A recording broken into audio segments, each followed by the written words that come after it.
Okay,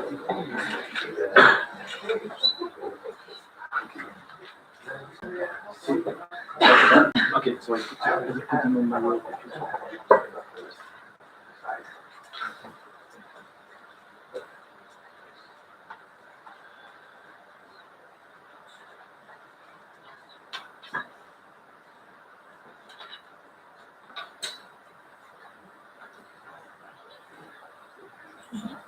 Okay. Ladies and gentlemen, good morning. Thank you for being here today. And I thank Mr. Danny for this IoT network workshop. Okay. I'm Jackie Garby. I am CEO of CITC. CITC is an innovation center in the Hauts-de-France, which is supported by the Regional Council of the France and the Metropolitan Area and the French government.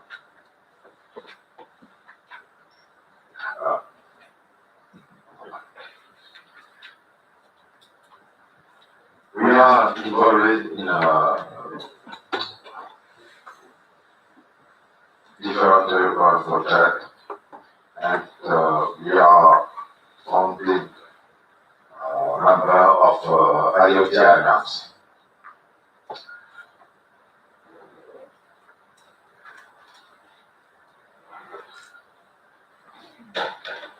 I wish you a good day and good work. I will give the floor to Mr. Danny. My computer. Okay, thank you very much for your welcome word. You're welcome. Welcome to me. Okay, thank you very much for your introduction. So, I'm Thierry Danet, so you don't know me maybe, but so I sent you a number of emails since some weeks and months. So we have this initiative together with IoT, Alliance for Internet of Things Innovation, and we try to obviously focus our work on IoT. So for today, so the main agenda is first this morning to make a number of presentations, and at 10 o'clock, so we have an assessment from the European Commission. We make a presentation of the process of DIH election, that is ongoing. And then this afternoon, Alena will explain you how we will work.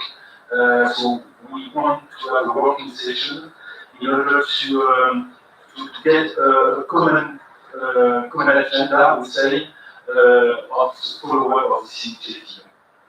And it's very important for us because somewhere, in 2020, there will be this selection of DIH all over Europe. And so IoT DIH should be obviously a good topic to set up a network. So thank you for CITC to organize and to host this meeting. So if you want to connect, so there is the credential of committees are also written on this board, and you can connect obviously to the Well, just to give you some thoughts about how we proceed since 1 year. So we began this initiative within API 1 year ago, and so the process was the following one.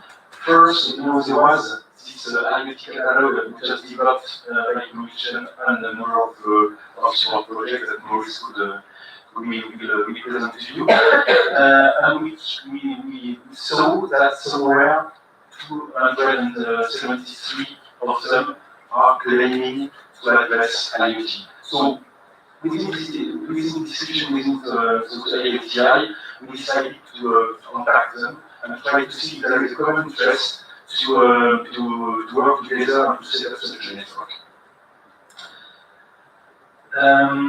So we set up this working group. So I guess that most of you received the invitation because this is an invitation to this 273 organization, and 10 of them came up to us and said, yes, we are interested to work together in order to define so network. So they are from France, Spain, Belgium, Germany, Poland, Denmark, and the European Commission also, which support our initiative. So the European Commission support our initiative because it's an initiative which is coming from down, I would say. It's not a founding project, it's an initiative from IoT. And with these guys, we have several meetings all the years, 2019, and we try to develop this paper that I will try to present to you, and which will be the basis of our work today. So, for instance, we try to identify which type of services such a network will be available to offer. The idea first is to say so all DIH so should offer, of course, a number of services, and to identify those which are common to all DIH and could be offered as a upper layer, I would say. Means some services that are here, it's not an exhaustive list, but obviously it's the type of services that could be shared at the DIH network level in order to save time, save money, and so on, and obviously share good practices between DIH. So we developed this paper with the following table of content, context, mission, objective, and so on. And so this paper has been approved by the IoT, so by the group first, but also by the IoT, and so available on the IoT website, so mid-October. So it's the first version of the document, and the idea today is to extend, the adoption of this paper by a larger community, and it's why today we have organized this workshop in order to read again this paper and try to see if there is something missing, and obviously also to rank and to prioritize each of the items in order to be sure that we are targeting the main interest for you. So that was remember of the main activities that we launched in 2019. So obviously there is some support project DIHnet on I4MS that will be presented later on by Maurice, which also is very important for us because we also be able to share some services, good practices with all the networks, because there are a number of networks of the DIH which are running, and it's important to have a common understanding and obviously comprehensive and coordinated initiative. So there was big meetup, such as digitalizing development industry forum, where also we found that our initiative is really in place and really consistent with other initiatives. And obviously, we need a new need with the organization to be able to support such big activities. Another important thing is the document that has been published by the Commission. So in November, I guess I have attached it to one of my emails, and obviously it's a funding document that we need to take into account, because somewhere it describes how DIH will be selected in 2021 and 2022 together with the member states. So it's something very important for you and for us, and we need to take it into account. But I guess that analysis sense in 5 minutes time will explain us what is the situation today regarding this selection process. So there is a number of possibilities for fundings. So the network, but also the DIH. So I guess that Anne-Marie will also give us some inputs regarding this one. But it's important to share all together, all these possibilities and to see what type of formats we could be able to use and what the network should be also able to use. So as I told you, after the release of the first version of the papers, we try to extend our initial networks, and it's quite new out there today. So we made the open call at the end of November, and today, so we have organized this workshop in order to work together with the objective to publish the second version of the document in April, in order to enable to influence somewhere the selection process and try to give some inputs to the Commission but also to the Member States in order to show that your activities within the DIH, but also at the DIH level, is really in line with what will be the DIH in Europe. Then we have the national DIH destination in September, and then so the call will be I guess that Anne-Marie will also give us some input on this one. Today, just to give you some info, so 273 DIH were contacted, so the one which are identified in the catalog. We got 61 positive answers from 21 countries, which is quite good, meaning that there are a number of organizations, DIH, which are addressing IoT, and it's very good. For this workshop today, so we got 24 DIH representing, so thank you for coming. So 33 participants and 23 apologize, meaning that if you look at 23, so it's more or less 50 DIH which are really committed to work together. On the 61 so positive response, meaning that there are only 10 of them which do not give any answer, so maybe they are not so active. They will not be so active, but the others are so will be active. So it's very good for our activity, and so I think it's a good result somewhere. So today, so before I left the floor to Anne-Marie in 2 minutes, so that's the agenda. So thank you for CITC and Région Hauts-de-France today to host this meeting. So there will be a presentation of the DIH program by Anne-Marie. So she's not able to come today, but she will be online in a few minutes. Then Moritz will make a presentation of the two main support action projects, which are supporting so DIH and DIH networks. So it's very important to understand that one. Then so will be a presentation of the CITC by Karima, which is one of the DIH, and very important to understand what are the services already offered by an IoT DIH, and you will see in this way, so what is your only position regarding this one, and it will be a very starting point, a good starting point. And then, so as far as this workshop is really a workshop, so there will be a presentation of Alina, which will present you the afternoon session with a number of topics that she had in mind, but also she will collect this morning so your ideas in order to organize better our support session this afternoon. And this afternoon there will be support session and so on that Alina will give some information about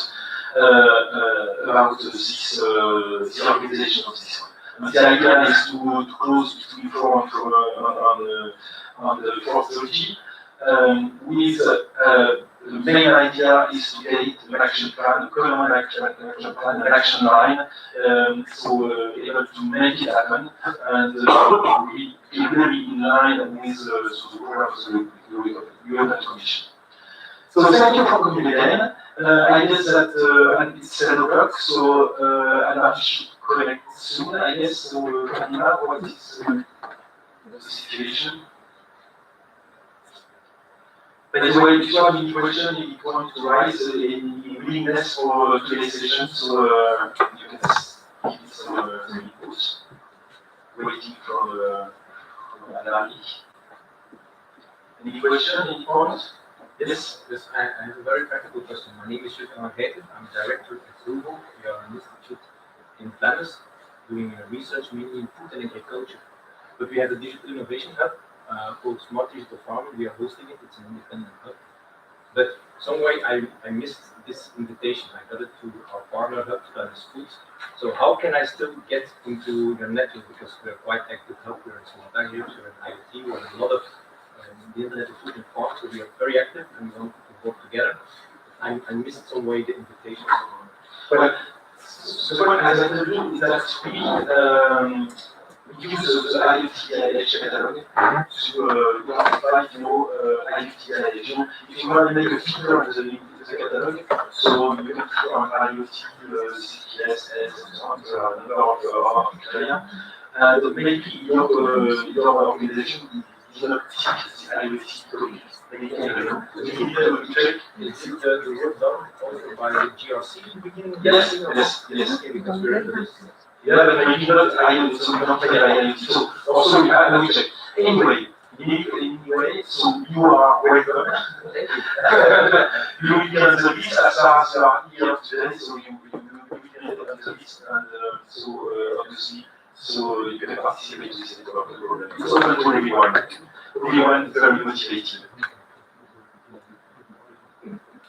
Okay, no problem. So anyway, so it's not close, so it's an open group. So I said, so most will be better will be.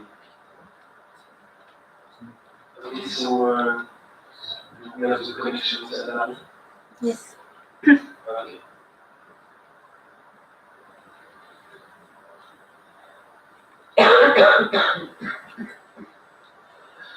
Anyway, I listened to sign the present sheet at the entrance, so there is our email, so anyway, so we will contact this.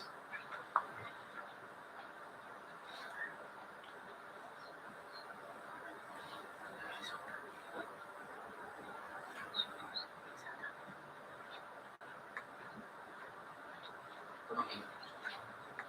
So we have the presentation, and we have the voice. Anna, can you hear us? Can you hear you? Yes. Can you hear me well? Yes. Okay, thank you, Anna-Marie. Karen speaking, so the floor is yours. So we try to listen to you. Thank you. Good morning and welcome. Goed eigenlijk.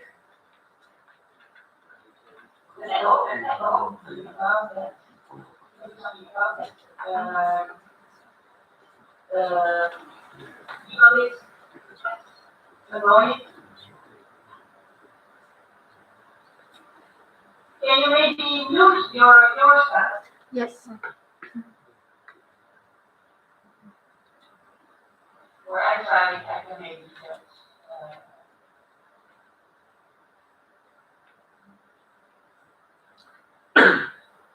Okay. I still do.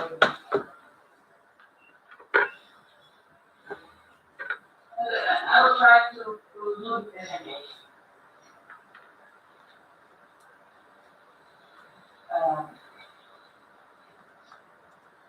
Okay, I want to tell you about the data of digitization of the Horizon 2020 the next Earth program. But you have network yet can support the Internet things, the Internet things network. The sound is really bad one. I need something else. Anna, can you hear us? It doesn't work how it is now. Well, actually, the sound is really bad for us Sorry, too. I need to look how I can get this better. J'ai coupé, ouais. Anna, can you hear us? Oh. Yes, I hear you. Well, actually, Now that the annual is less.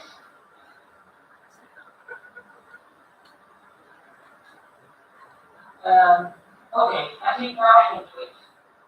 But before I have a very long angle.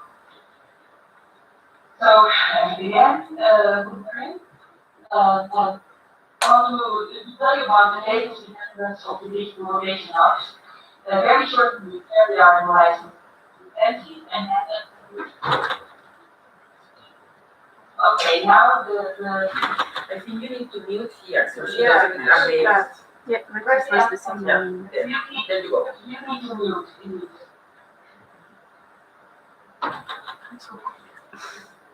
Make it louder, it's completely obvious. C'est le maximum. C'est Je crois Sophie. que c'est celui qui sont ça.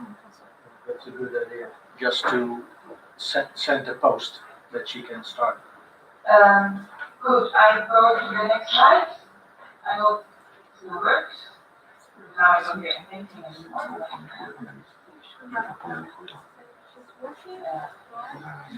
Just type that she The is. view of Horizon 2020, we have C'est parce que 500 million euro dedicated to the focus area digitizing and transforming European industry and services. There are several topics on digital innovation hubs or digital innovation hub related. And some of you have also been participating in this call. We have just evaluated DIH 03 on our evaluated last week. And the only goal which is now still open is the one on photonics innovation hub. And the deadline for that is the 22nd of April, 2020.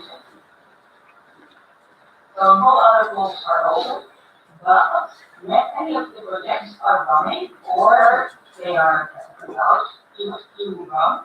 And all these projects have lots of opportunities for SMEs in experimentation. So I would like to advise you to, if you are a digital innovation hub or you want to become a digital innovation hub, you can also look at these opportunities with open goals and see how, for instance, your SME could become involved in be part of these projects. So there are three things where you can follow the open goals and see what interesting. And we also have a project on an AI digital innovation matter, and that's also relevant for the Internet of Things, focus digital.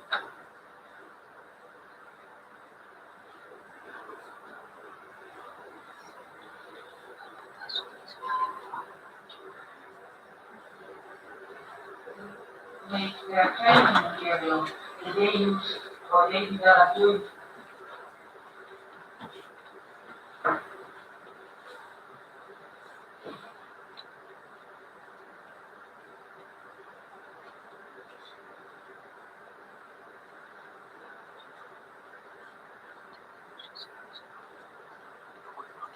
Mobility and financial framework, which is started in 2021 and will run until 2027. And there are 4 projects or 4 programs which are important for digital innovation. And the first one is Horizon Europe. So Horizon Europe is the successor of Horizon 2020. And in Horizon Europe, we will have a portfolio and actions that will support SMEs and mid-caps to experiment with the latest digital technologies in a cross-border setting. So this is really a continuation of the type of actions that we are currently doing in Horizon 2020. So there are the actions like ICOM and or the other topics that we have in focus on. At the moment, we are developing a work program.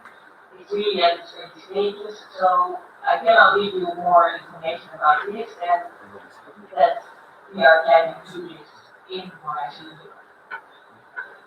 And then we have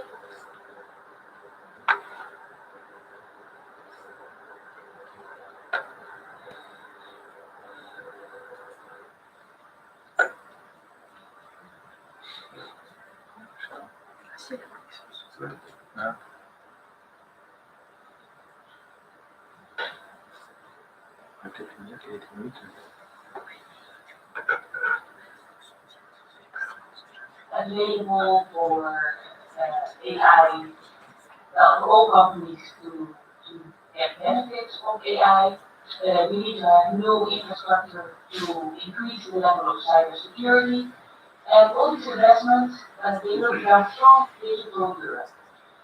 Also, the digital innovation hubs will be supported in digital Europe, and there we need to focus on the capacity building of the digital innovation hubs. So that means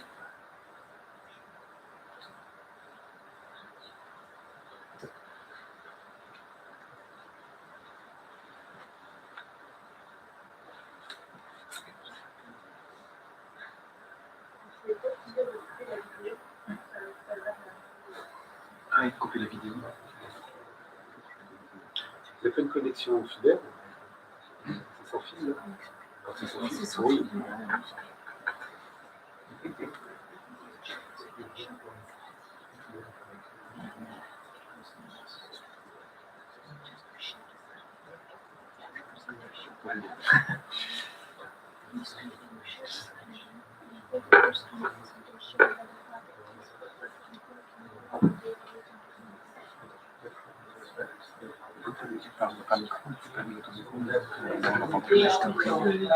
Vas-y, tu peux lui dire. so these are incentives, reduction programs to help companies find all these Anne-Marie, further complete their digital transformation. excuse me, Anne-Marie, can you hear us? The fourth important program will be the European Regional Development Funds.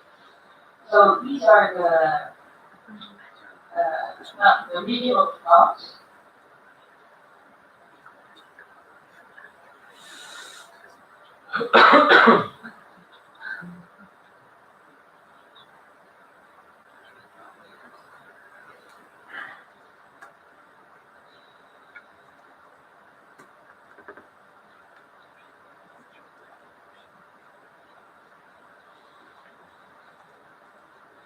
La famille, c'est vidéo. La famille, c'est vidéo. Sinon, la verrait. C'est mieux.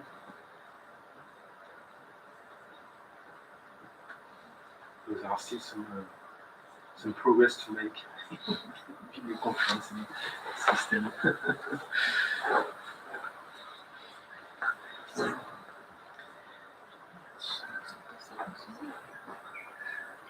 Ah, c'est bien. Il avait pris des inscrits. Parce que tu vois, c'est ce que tu fais, il va expliquer pas très bien ce qu'il fait que. Ben oui, je sais. Sur la PEPS. Donc finalement, dans le bureau, ça fonctionnait, on parlait. Ouais, un nouveau téléphone. Ouais, je pense qu'il On s'est fait cette présentation. faut pas.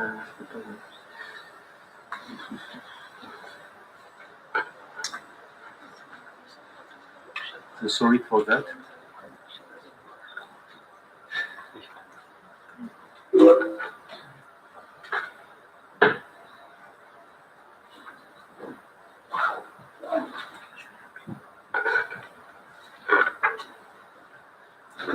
téléphone et puis en mettant une photo sur le téléphone. Non?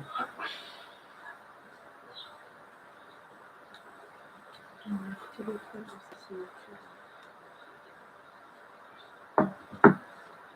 Je suis pas sûr que.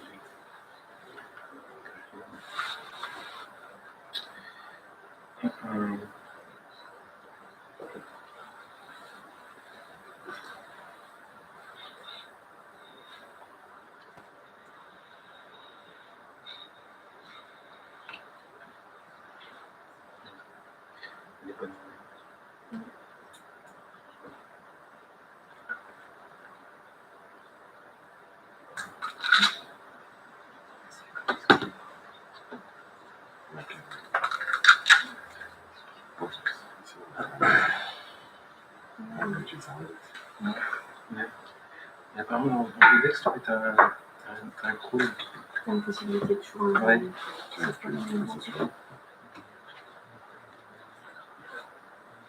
Sorry. As usual, it's quite difficult to. That's how the world is, and how the digital world is today. Exactly. Still not yet perfect. It's why it's better to be in place. That's why I'm here.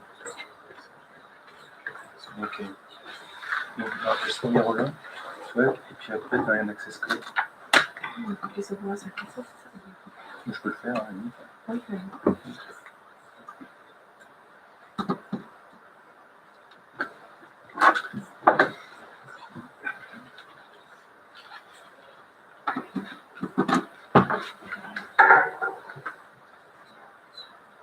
Le connecteur Bluetooth sur cette enceinte.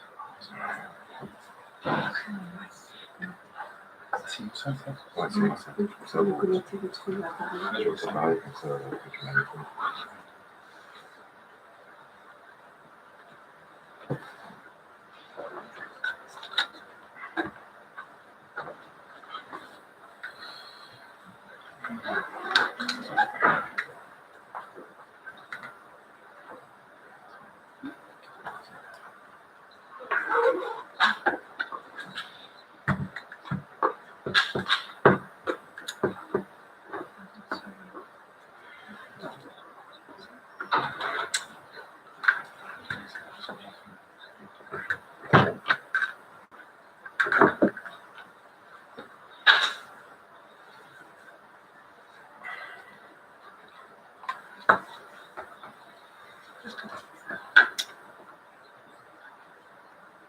J'arrive pas à me...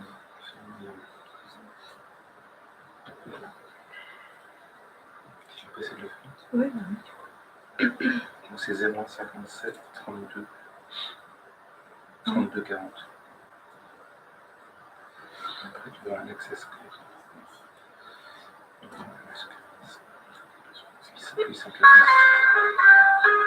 Welcome to CITC.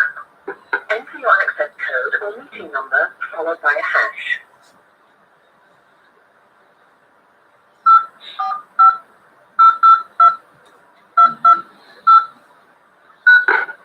Enter your attendee ID number followed by a hash. If you do not know your attendee number, press the hash key to continue.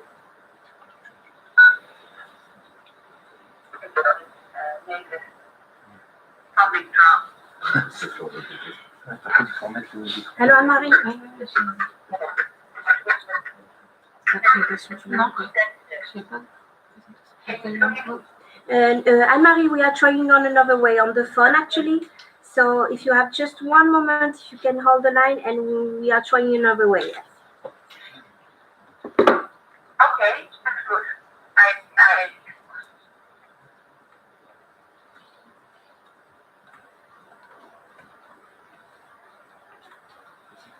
C'est bon? Vous en avez la lumière?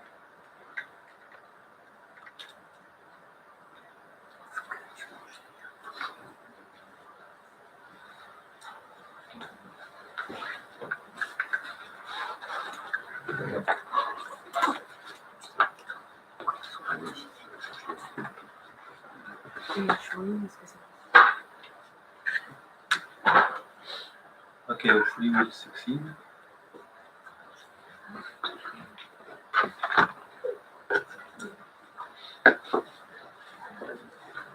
On va le faire.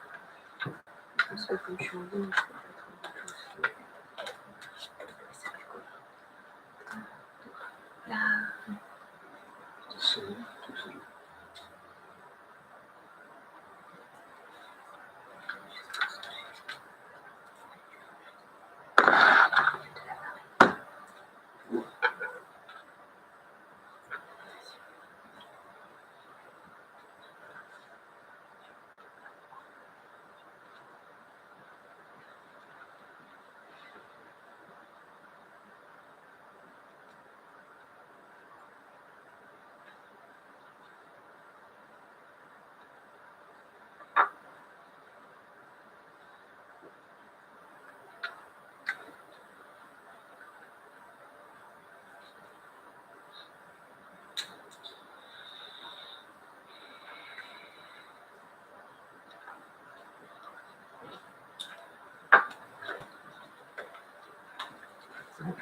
C'est vrai, C'est un spécial. Coucou. Toi, tu vas faire. Tu l'as appuyé pour que... Ah, j'ai appuyé, j'ai mis. Ah, j'ai appuyé.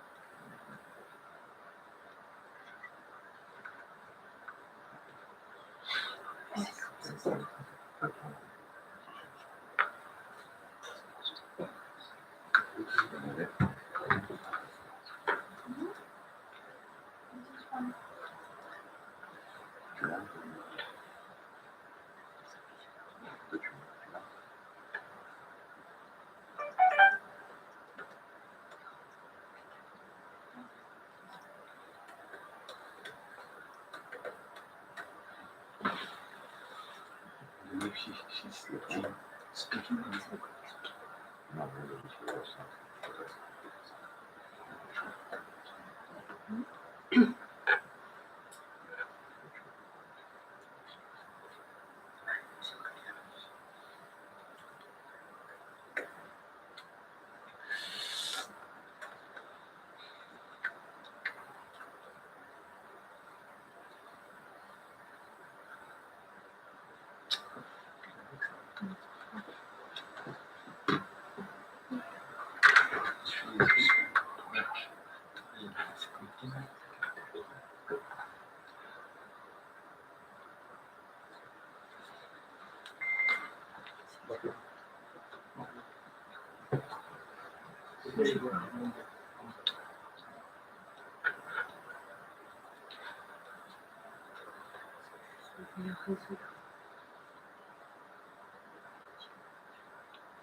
So,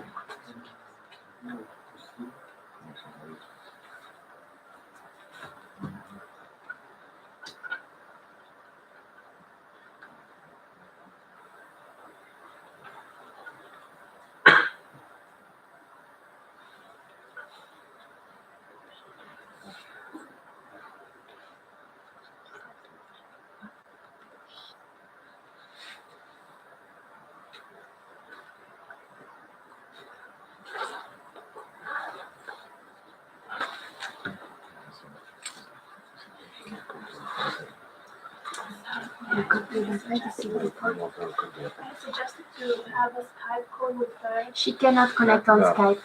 Yeah, we actually asked for this. tu veux le numéro? Ouais.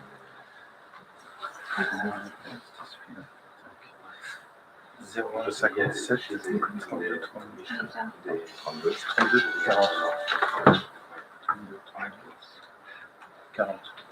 No, but you can connect to Skype, but then you need to call in. Yeah, but try to call it a little No, I Welcome know to that WebEx. it's a problem to connect. Enter your access code or meeting number followed by a hash. Also, just use your phone to Skype, and then she can just call in. She cannot look at the presentation. Ici, là, 845 092 200. Because we have regular Skype meetings with the commission. Voilà. But they Et après, tu always mets un call. dièse. Call. Enter your attendee ID number followed by a hash.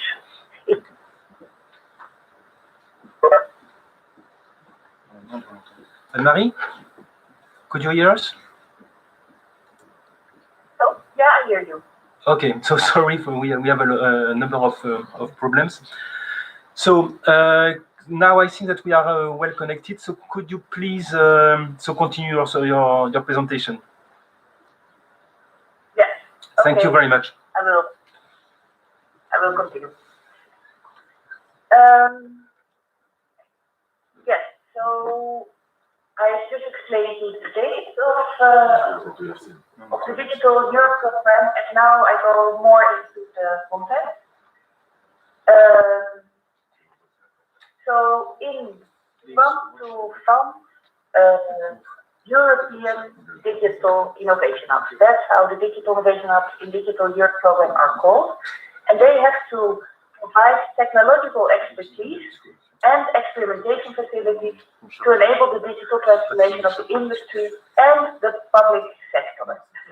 And they have to do 4 functions. which probably you are aware of, so I will not explain too much about it.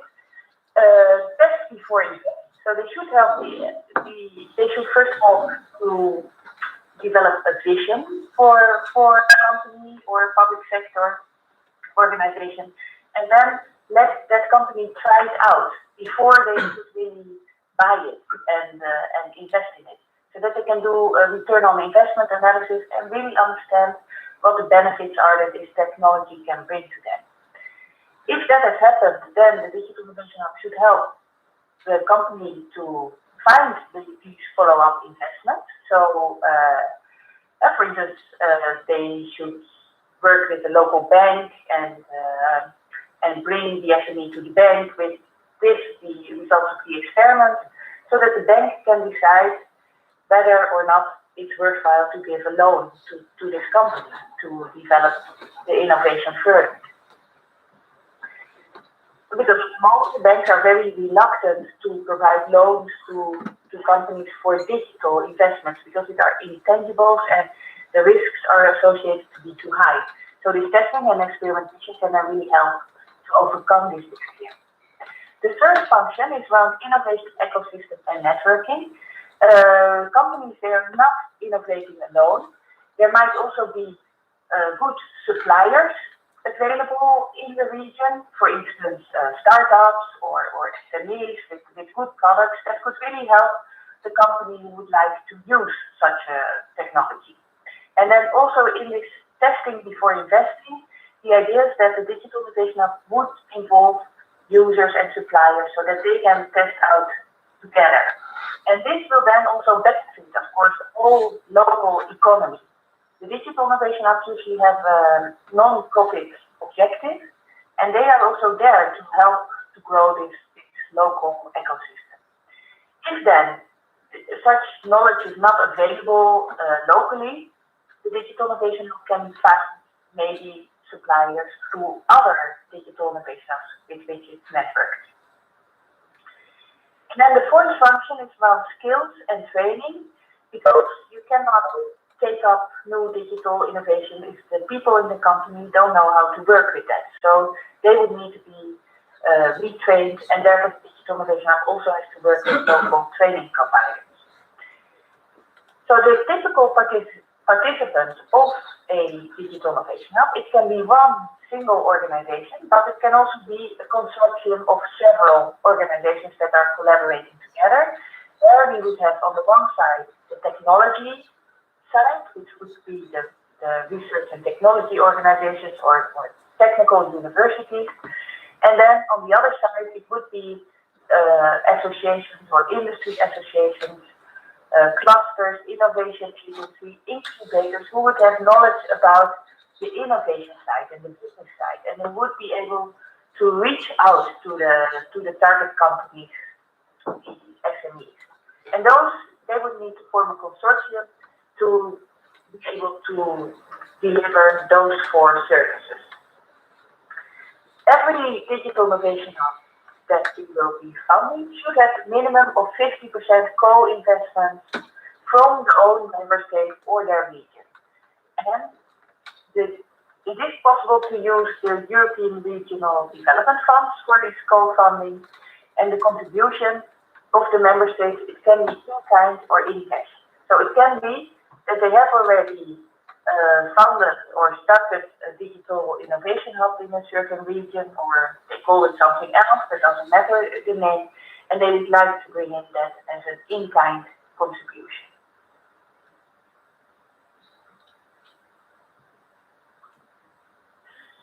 We will have a two-step selection process, because we are investing together with the member states, and therefore we will also be selecting together with the member states. And this new selection process is really something we've never done before. But the first step will be that the Commission will will send an expression of interest to the member states. And the Commission then will ask the member states to designate a list of entities that could be Digital Innovation Hub. So they have to fulfill the criteria of the Digital Innovation Hub, and the member states should know that they want to invest in this digital innovation hub, or they already invested in this digital innovation hub. Member states have then to do that they have to select or designate based on an open and competitive process. Then, if they've done that, they should respond to the European Commission and give us the list of designated entities. The Commission will then make a decision on this initial network, and following that, it will issue a restricted call to all the entities on this initial network. The initial network can be bigger than the amount of hubs that we can really fund. If member states want to do that, they can do that. Then there will be more competition, and if there's more competition in general, it will also be possible to select higher quality projects. So, but through the restricted call, we will really select the ones that will get a grant, and they have to pass at least the minimum threshold, so that we know it's at least some certain amount of quality. But if there are two digital innovation hubs from the same region and they are competing, we can take the one with the highest quality. So for the restricted call, all the designated entities, they have to submit a proposal, and that will be evaluated by the European Commission with the support of external experts. And then, if we have ranked every individual proposal, we will then select the ones that will really get a grant, and there we will balance regional coverage, technology coverage, and also sector coverage. Because we want every digital innovation hub to be specialized in something, and we want that the total network that we select really covers all technologies and all sectors that should be covered in Europe. An individual digital innovation hub doesn't need to cover everything, but the total network of around 200 hubs that we are expecting should really have a good regional coverage, a good technology coverage, and a good sector coverage. So every digital innovation hub should have some kind of specialization. And this specialization, it should be based on the existing strengths in the region, and they should really address the future needs of the local industry or the local public sector organizations. Because, well, if it will always have a local purpose. That's also required if we want to have the European Regional Development Fund as a co-funding mechanism, so it should be in line with the smart specialization. And that means that you build it on something that is already existing. This slide is just to give an example, because the people always ask, well, but what kind of specialization? So it really depends on what the hub is good at. So it would really be a task of the hub to define their specialization, and it has to do that then together with other local actors, maybe local government, an understanding of the local economy, and also some kind of future outlook. Where do we want to go to with our region? So the technologies in Digital Youth Program, they are artificial intelligence, HPC, and cybersecurity. So that, of course, should have a role, but it's not only those. They will be combined with other technologies. For instance, in the case of manufacturing, you would always need simulation. You would need probably also Internet of Things. You would need supply chain integration. You could make very well use of blockchain. You would like to use of advanced materials. So if manufacturing is your sector, you would combine AI and HPC with these other technologies to really make a good offer to move towards the circular economy or industry 4.0. The same you can think about agri-food, for instance. If it is a region where agriculture is very important, and you want to move towards precision farming, the type of technologies that you want to introduce are certainly artificial intelligence, cybersecurity, of course, but also remote sensing, again, Internet of Things, photonics, and also life science technology. So you would get a combination of different technologies that are suitable to help the local economy to move towards precision farming. You could go for construction. Also there, you would probably use robots to lay bricks. You would use simulation to design buildings in a more effective manner. And again, you can use artificial intelligence and cybersecurity. For public administration, it would also be similar. In Digital Europe program, we also make available digital solutions for government. So if something would be done for public administration, AI and cybersecurity, it would probably be combined with digital solutions for government. And it would be to make the services for the citizens better. So whatever the specialization of a hub is, you would need to combine one or more of the technologies of Digital Europe program with other technologies, with sectors and application areas, and come them to something that makes sense for that particular digital innovation hub. And we cannot fully steer this top down, so this should also come from bottom up.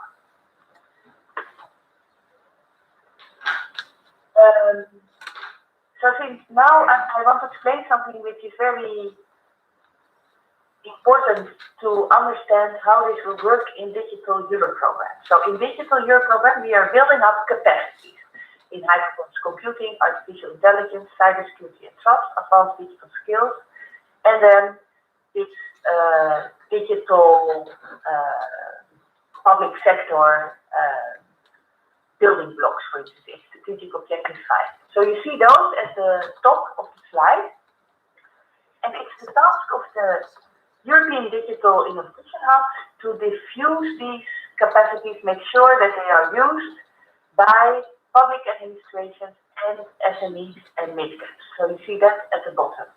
And then in the middle, you see the network of European Digital Innovation Hubs. So we would need, and every European Digital Innovation Hub, it's specialized in something and it is based on a certain place. So maybe somewhere in France or somewhere in Sweden or somewhere in Romania. And we have then 200 of those digital innovation hubs everywhere in Europe.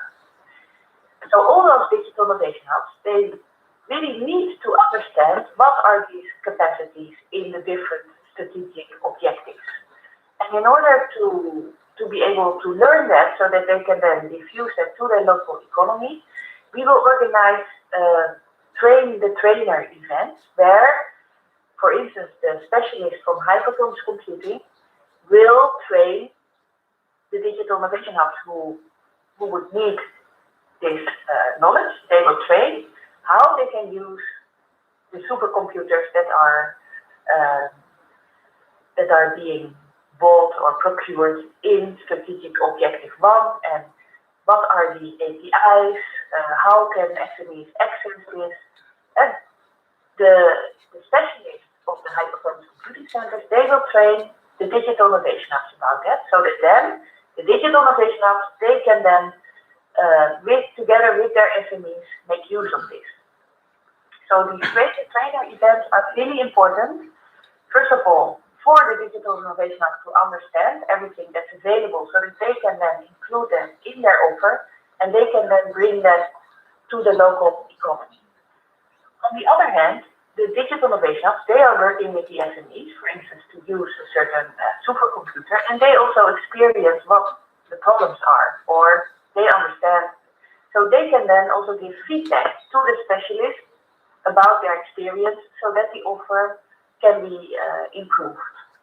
So that's one knowledge flow which is foreseen in Digital Europe program. So there will be this type of events, and European Digital Innovation Hubs are supposed to participate to these events.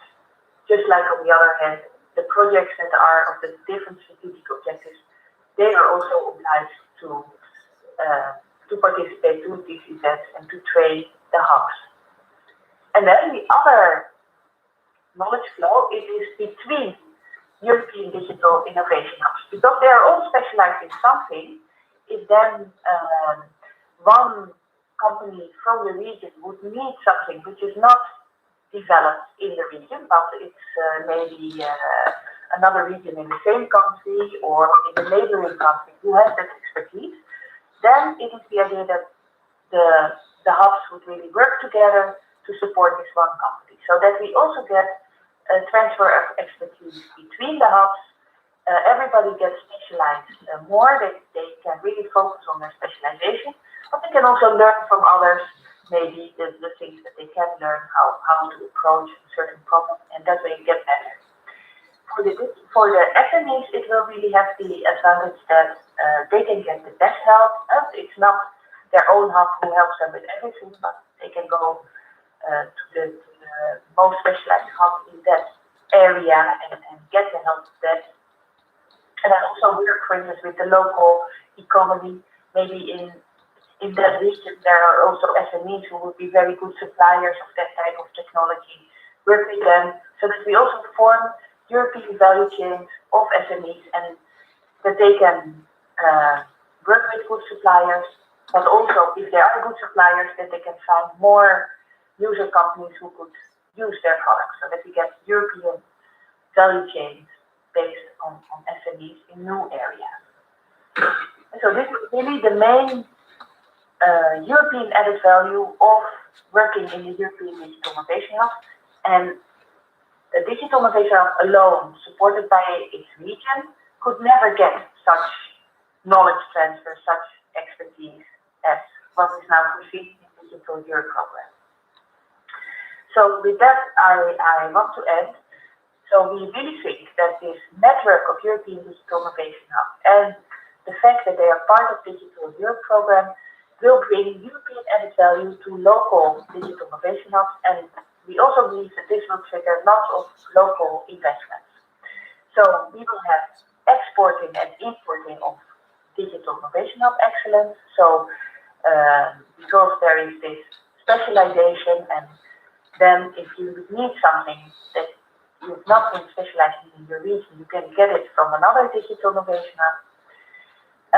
And this will help SMEs with expertise and facilities not locally available, but it will also help the SMEs that already have a good offer to tap into other markets, and it will develop European value chains. For the Digital Innovation Hub, this whole setup will really improve their capacity building, because they can benefit from exchange of experience, good practices of other hubs. They can also mirror successful setups if they know how to do that. We will get the more mature Digital Innovation Hub can help less mature ones. So we will get more cohesion in the European Union. But they can also learn from the specialists in HPC, cybersecurity, artificial intelligence, and the advanced training areas. And through this train-the-train approach. And they can not only learn from them, but they can also make use of all these new solutions which are developed by these specialists in Digital Europe program. So we really believe that this can really be a very successful setup to help all companies and the public sector everywhere in Europe with their digital transformation. So the next step that we foresee is that, of course, we would need a decision on the budget of the Digital Youth program. So if you could lobby your government that this is something good, that would always be helpful. We will have the next working level meeting with the member states on the 10th of February, and then we will hopefully finalize this document, of which now you have a draft. We will also discuss with the member states how to start a communication campaign. What we foresee is that member states, they will organize a meeting in their country, where then they will explain how they will select, how they will do the destination of the hubs from their country, and then hopefully they will also invite one of us, and then we can explain the European process. On the 18th of March, there will be a workshop for digital, especially on the topics how a digital innovation hub can help public administrations.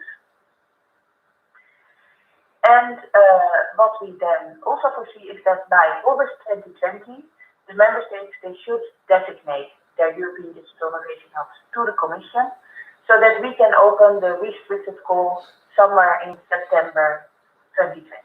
So these are all the future steps that we foresee. And I don't know if it will be possible to still have some questions, whether I can hear you, but this was the end of what I wanted to tell. Thanks a lot for listening. Anne-Marie, so do you hear me? Yes? Okay, so thank you very much for your presentation. So I just asked the participant if there is any question to Anne-Marie.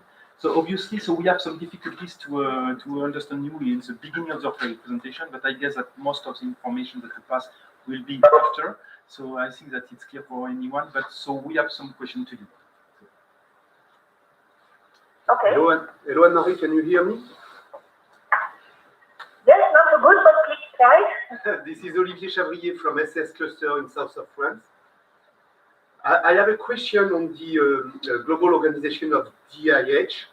It seems that you are putting on the technology side the research and technology organization and the laboratories. But I'm wondering if I am a SME, I would be interested to source mature technology. So I would be interested to work with a digital company that is working with mature products. And it seems that in your document, there is not really things mentioned on digital startup, digital company in Europe. Can you highlight me on that? Yes, so I understand you well. There is, you're talking about mature technology or advanced technology. So it all depends on the state of digitalization of the local economy, whether hub should focus on mature or on advanced technology. So if the state of digitalization is very low, then of course it should first focus at making sure that the companies are able to use later the advanced technology. So they might promote more existing solutions. But we believe that through the specialization, the level of digitalization can go up very quickly, and it will be possible to adapt mature technologies. Of course, the hub should not promote certain products. They are a non-profit organization. They should be technology neutral. But if there are suppliers, for instance, SMEs that already in their environment that already have this type of product, they should promote the supply to the users who could use the product, so that that happens, and that there are also advantages for the local SMEs that are already having these products. The hub should never, replace those type of companies. On the other hand, if there are lots of startups in the environment, and the user companies would already be enough advanced so that they could really also benefit from the products of the startup, then that is what the hub should do, because startups, they are also looking for customers and opportunities to really develop their products further. So the hub should always work with local SMEs, local startup companies, and should really understand their offer. Should then also understand the demand of the companies that would need these products, and you should try to act as an honest broker to provide opportunities for all of their companies. I hope this answered your question. Thank you. Any other question? Hello, Anne-Marie. Nicolas Gouz from EPOS, the European Technology Platform on Smart System Integration. How do you see the interaction between the digital innovation hubs and the different ETPs across Europe? There's ETPs in very different fields, application fields, but also technological fields, also enabling technologies and so on. So how do you see the interaction of that? So you're talking about the different ETPs. So the ETPs, well, we see their role a lot in Horizon Europe with the missions and the partnerships. And then I think they should also think about the diffusion of their products or the things that are developed in the context of the research that is done. So we also think that also the ETPs should think about how they could use the European Digital Innovation Hubs to broaden the use of the useful developments that come out of the Horizon Europe work. So there's certainly a link, and now in Horizon 2020, for instance, we have the link between Factories of the Future and I4MS, where some of the research that's coming out of the Factories of the Future products, it's then also further developed through the take-up of SMEs through the call in the ICT for Manufacturing SME call, for instance. So there's certainly a link, and it's very important that we think about it further, how we can make that operational. Okay, thank you. Any other question? It's clear for everyone. Anyway, so Anne-Marie, so I think that your presentation will be available. So you sent it to me, but I don't know if it's the last version you sent me. But so if possible, so I could forward it to all participants if you are okay with it. Sorry. Yes, that is good, and I will forward to the latest because I added indeed one event. Okay, just a last question, if possible. Anne-Marie, I'm Letta from Digital Innovation Hub in Lille, Italy. I just want to ask you what happened to those digital innovation hubs that cannot become European digital innovation hubs and that could share. Can they still apply for funding, so even if they are not European digital innovation hub? And what's happening? I cannot hear you. You have to speak closer to the microphone. Okay, I just want to ask you what's happened to those digital innovation hubs that they will not, they won't be part of the European digital innovation hub. How these are considered for funding opportunities? Okay, yes. So you want to know what happens to the other digital innovation hubs, which will not be a European digital innovation hub. Yeah. So we think that they are. We would like to maintain also the other digital innovation hubs, and if they are, for instance, funded by a region, that is good, and then they should also be able to benefit from the collaboration of the European digital innovation hub. So maybe they can work together with their local European digital innovation hub. In principle, if capacity allows, for me, they could also come to the train-the-trainer events, for instance, when they find it interesting.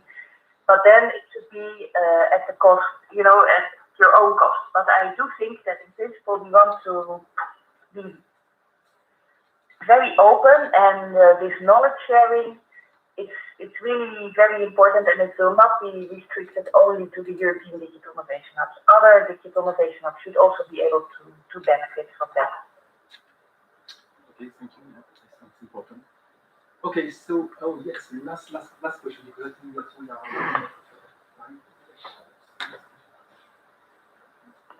Hello, this is Jacob van Geten. We're working on smart farming in Flanders.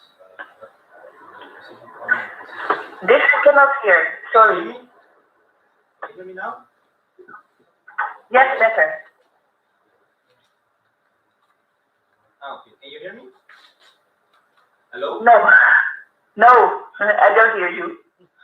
Okay. But now I hear you, but I didn't hear a question.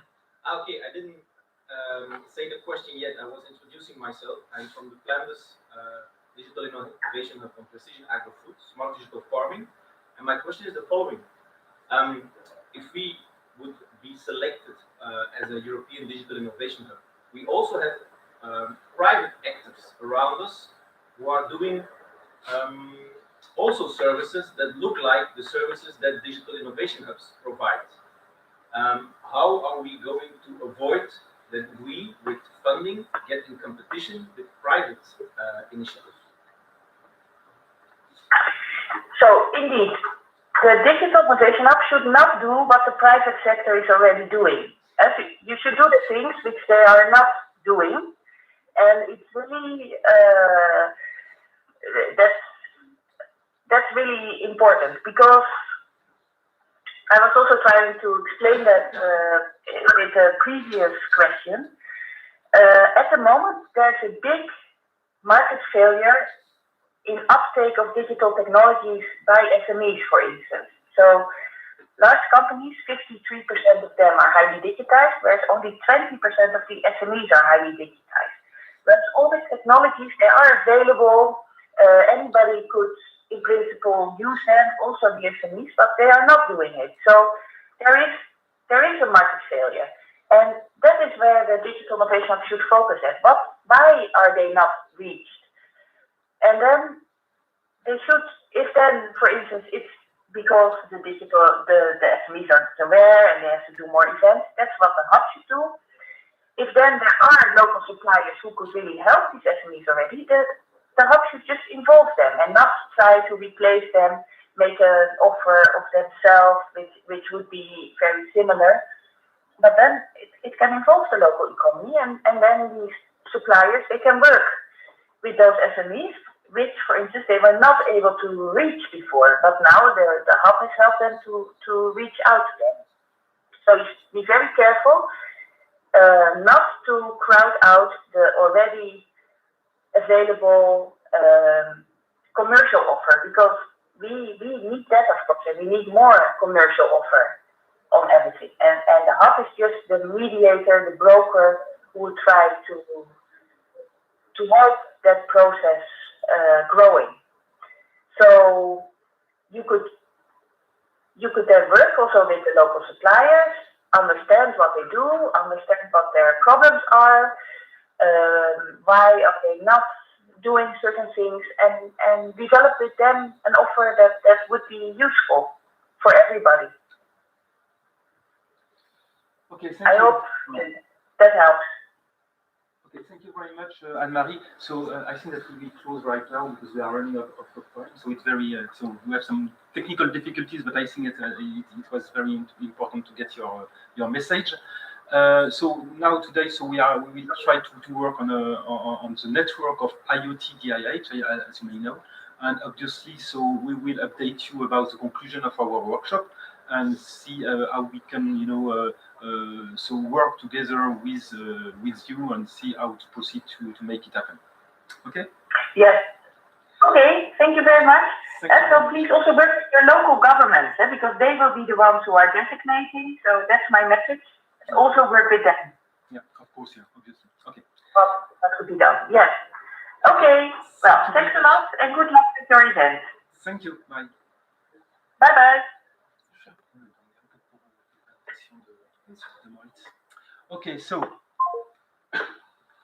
unfortunately, so we had some difficulties at the beginning, but we will try to fix it. So now I will invite Moritz to just try to connect first.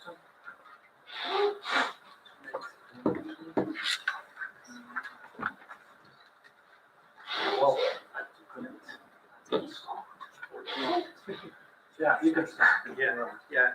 So I'm here physically. And, the reason why is, of course, that I anticipate those kind of issues. But I can understand she's invited everywhere to give a presentation, and also a colleague of mine. No, I don't.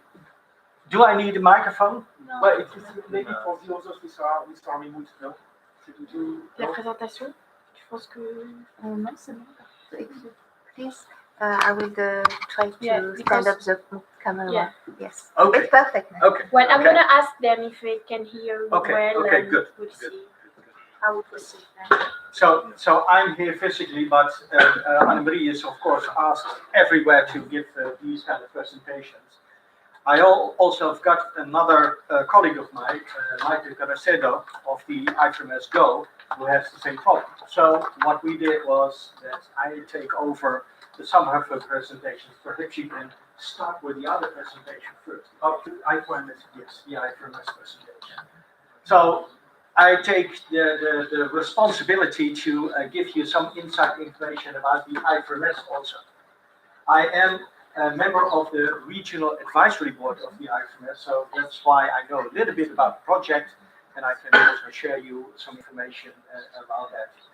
Later on in my presentation, I am the scientific coordinator of the DNet project, which is the overarching meta CSA, as it's sometimes called, and it tries to connect to the different CSAs, and below that are the different innovations. I can tell you that the reason why I'm here is that I want to be connected also to the IoT network.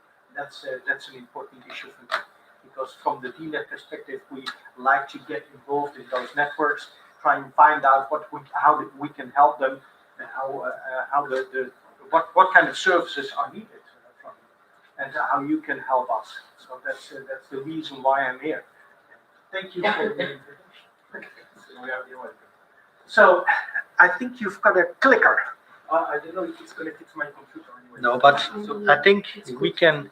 Yeah, but I don't know if I have it still available.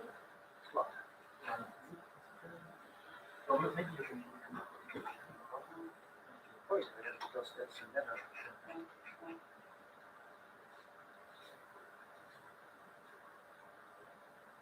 Look at that. It worked. Digital technologies working. Great.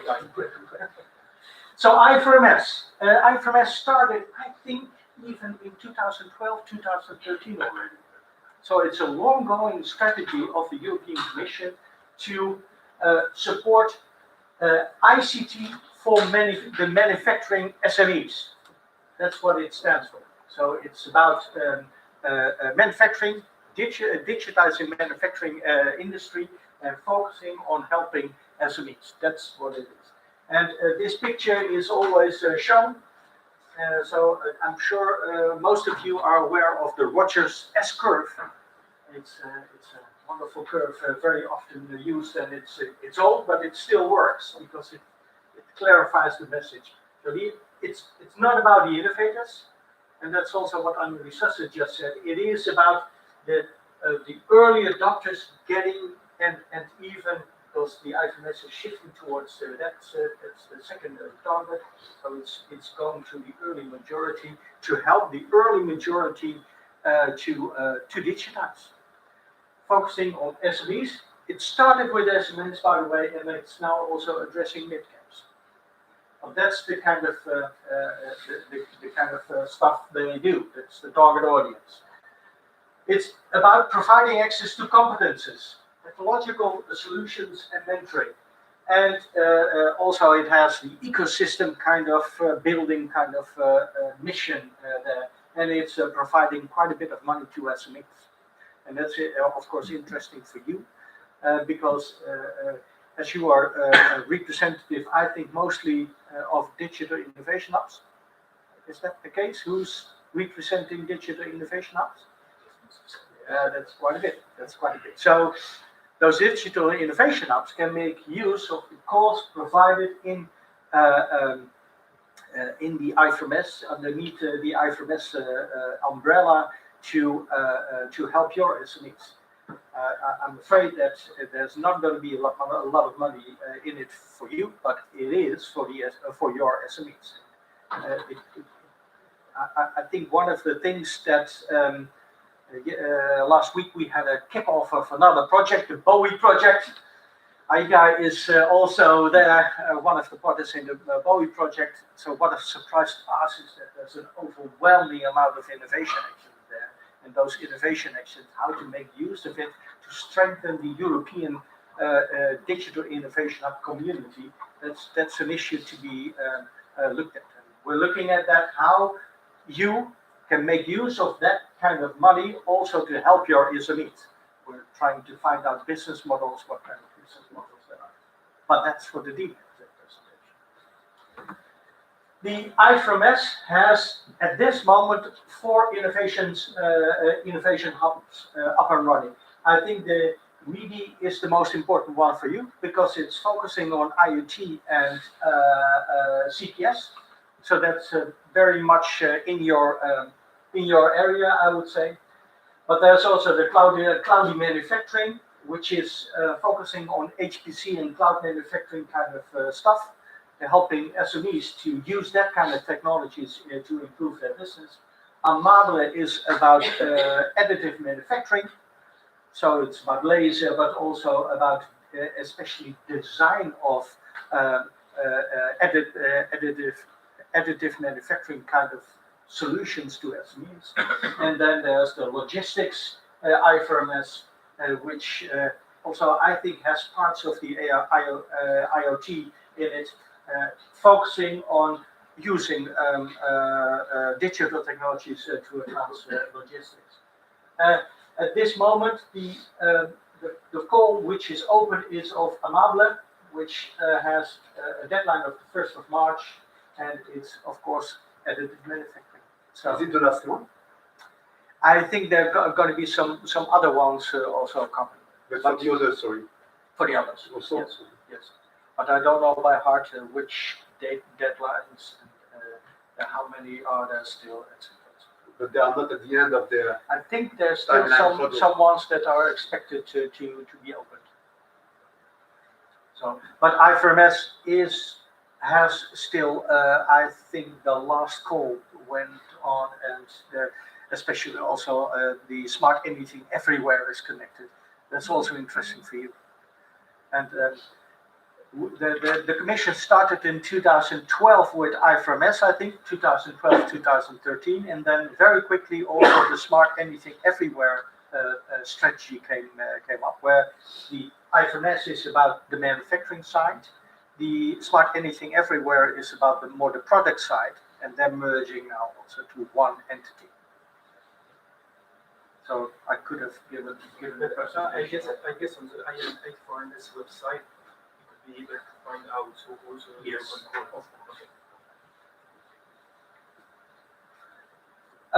Special attention for the training. I heard that there was some kind of training activities also going on in your network. I think it would be interesting to connect to the I4MS here, because they've got a kind of a catalog of training, and they are pressing it or offering it to the community, and that is quite interesting to be up there, so you can make the connection to it. And last but not least, this also goes to the DNet. They've got a website where there's also working groups there and community spaces, and you can go to the website and then you can have access to the communities and to be involved in discussions. So that's more or less the I4MS presentation that I wanted to give. Are there some questions about that? So I think there are also ambassador program in I4MS as well. Yes. I am one of them. Yes. They're representing IoT, and I think so.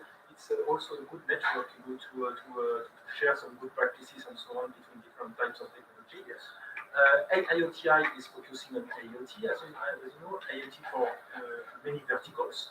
And I think that obviously I4MS is also addressing many verticals for manufacturing technology, and it's good to make the link between us and I4MS. So we need to continue to work together with this ambassador network. Very good, very good. If you could start up the DNet presentation, that would be a little bit more. So this is the presentation more or less about the project, and I think some of you have seen me, and I tend to not really talk about the project. I want to give that over and then try to get some more insights and points for the discussion. I hope it will also help with this afternoon's discussion. So I'll introduce the DNet very quickly, but then I'll share with you some thoughts about collaboration, European collaboration. So that's an important thing. The DNet is about creating the sustainable network. What you just saw with the IFRMS is already that, yeah, that's one. So there's Smart Anything Everywhere. There's the photonics CSA coming up. There's the Bowiers there. There's Smarties. There's so many entities, so many activities. What we try to do, and I can tell you it's a hell of a job, we try to connect them. We try to organize it, and it's a huge struggle, but we hope to boost the collaboration between all those networks. So that's why it's interesting for me to be here. So it's a coordination role, but especially a source of inspiration, because we cannot do that from the DNet side. It's clear. It's just one CSA, and it would be a day job for 5 or 10 people to organize the event. So I'll share with you some kind of ideas of that might help you to have a clearer view on also what Annalisa suggests. This is our construction. Tino is the main coordinator, but Funding Box, I'm sure you all know those organizations. So we feel it's our mission to inspire new ways of thinking about the community. That's the connection to the community. We want to bring you up to speed, hopefully, if we have some new ideas about how you can think about the community. We want to boost the sustainability of European collaboration. That's a very important thing for us, because what we see is the innovation actions usually last for 4 years and then they're dead. Okay, perhaps they've got a second round and then they'll continue. Then after 6 to 8 years, they'll be dead. We want to explore new ways of getting them more sustainable and making the pan-European collaboration more sustainable. I'm very happy to see that the AIoT is more or less sustainable, because you're struggling, but you don't use public funding. That's right. And that's a very important thing. Usually you hear that's not possible. Well, you prove them wrong. It is possible. It's hard work, but it's possible. We want to enhance the communication also towards between the different partners in the community, but also enhance the communication to the community from other organizations. And we want to provide structural information about the landscape and provide a platform discussion. Something we did was we also presented, I don't know if you were on the Madrid stakeholder meeting, we presented our champion of the Digital Innovation Hub community. So that was, I'm afraid I don't know who it was. It was a German organization.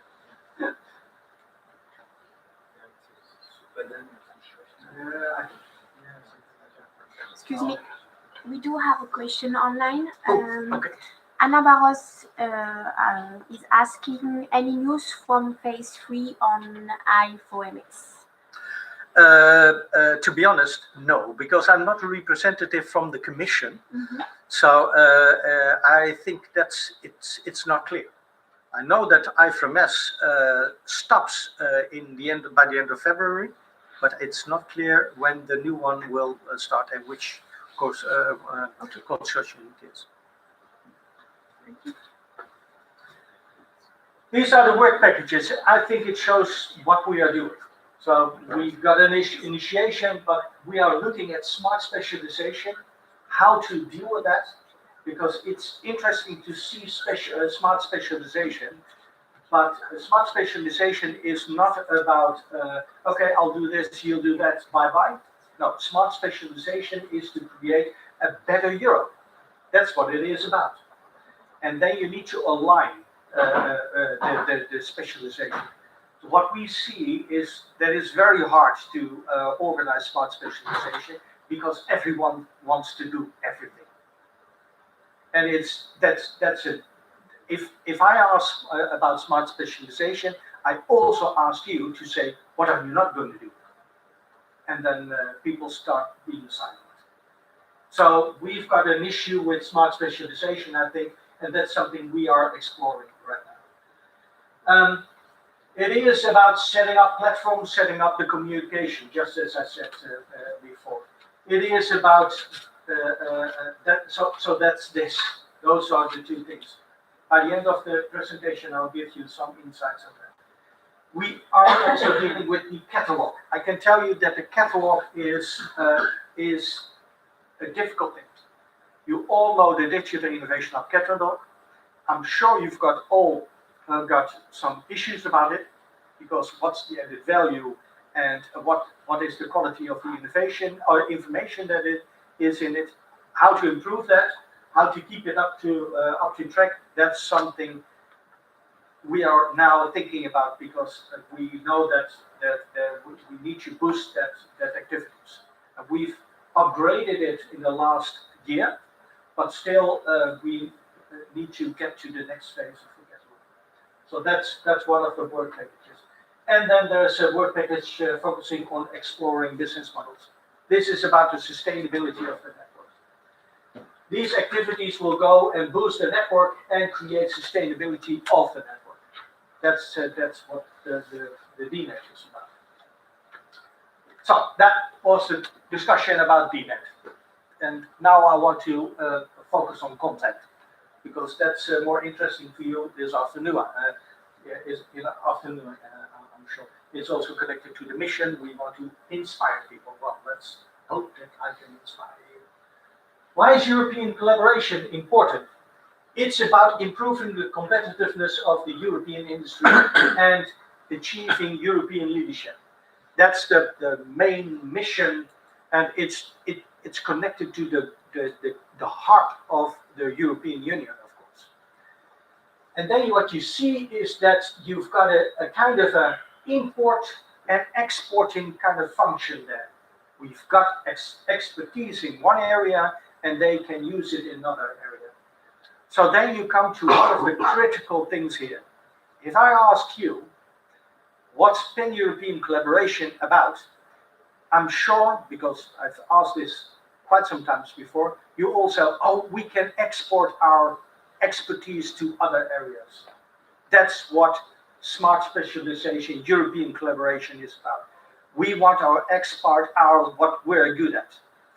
If everyone says that they want to export, no one's going to import. So what's European collaboration about then? European collaboration is about both. It's about exporting and importing. That's also why Annemarie Sasse had that included in her speech, import-export. My worry is that the European Digital Innovation Hubs, or the Digital Innovation Hubs as such, all think they need to export. And then nothing will happen. There's a lot of buzz going around, a lot of money wasted, and there's no real added value. This is also what smart specialization is very much about. Okay, we decided we do this, you do that, and then later on, the actual collaboration with added value to the European level hardly takes place, and we need to improve that. It is about learning how to efficiently and effectively translating technologies into business time and shorten the time to access. If we work together, we can improve how to get the research into business very quickly. That's going to improve our competitive advantage towards USA, China, etc., etc. That's an important thing here. It is about sharing expertise and infrastructures.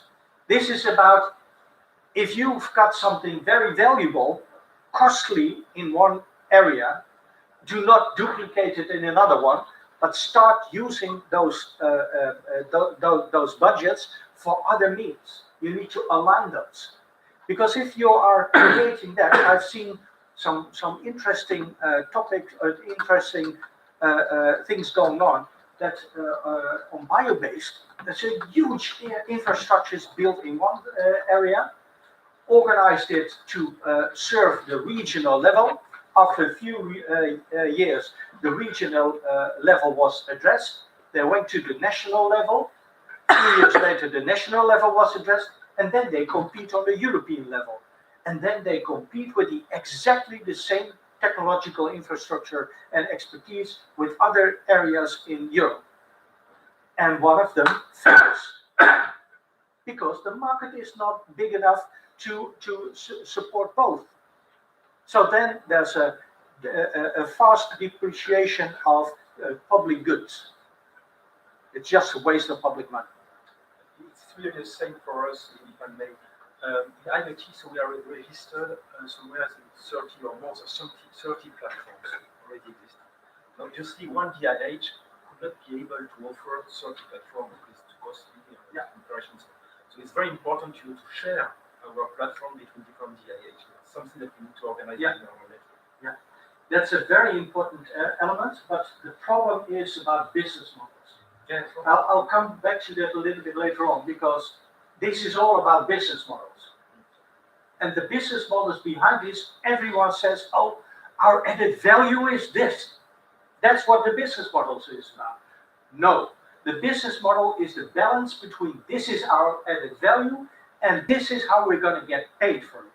That's the business model. And people tend to talk about what the added value is, but if the added value is there, don't talk about it anymore. Talk about how you get paid for it. That's what it is about. So I was talking about the alignment of national regional funding, reducing duplication and increasing its impact. That's an important one. As digital innovation hubs are, because I'm very much talking about digital innovation hubs here, as they are societal, governmental, public entities for part, it is important to have that in mind. It's not a full open competition. If you would do that, then it's a waste of money at certain moments. And that's something to share. This is about the Train the Trainer program that Annemarie Sassel was talking about.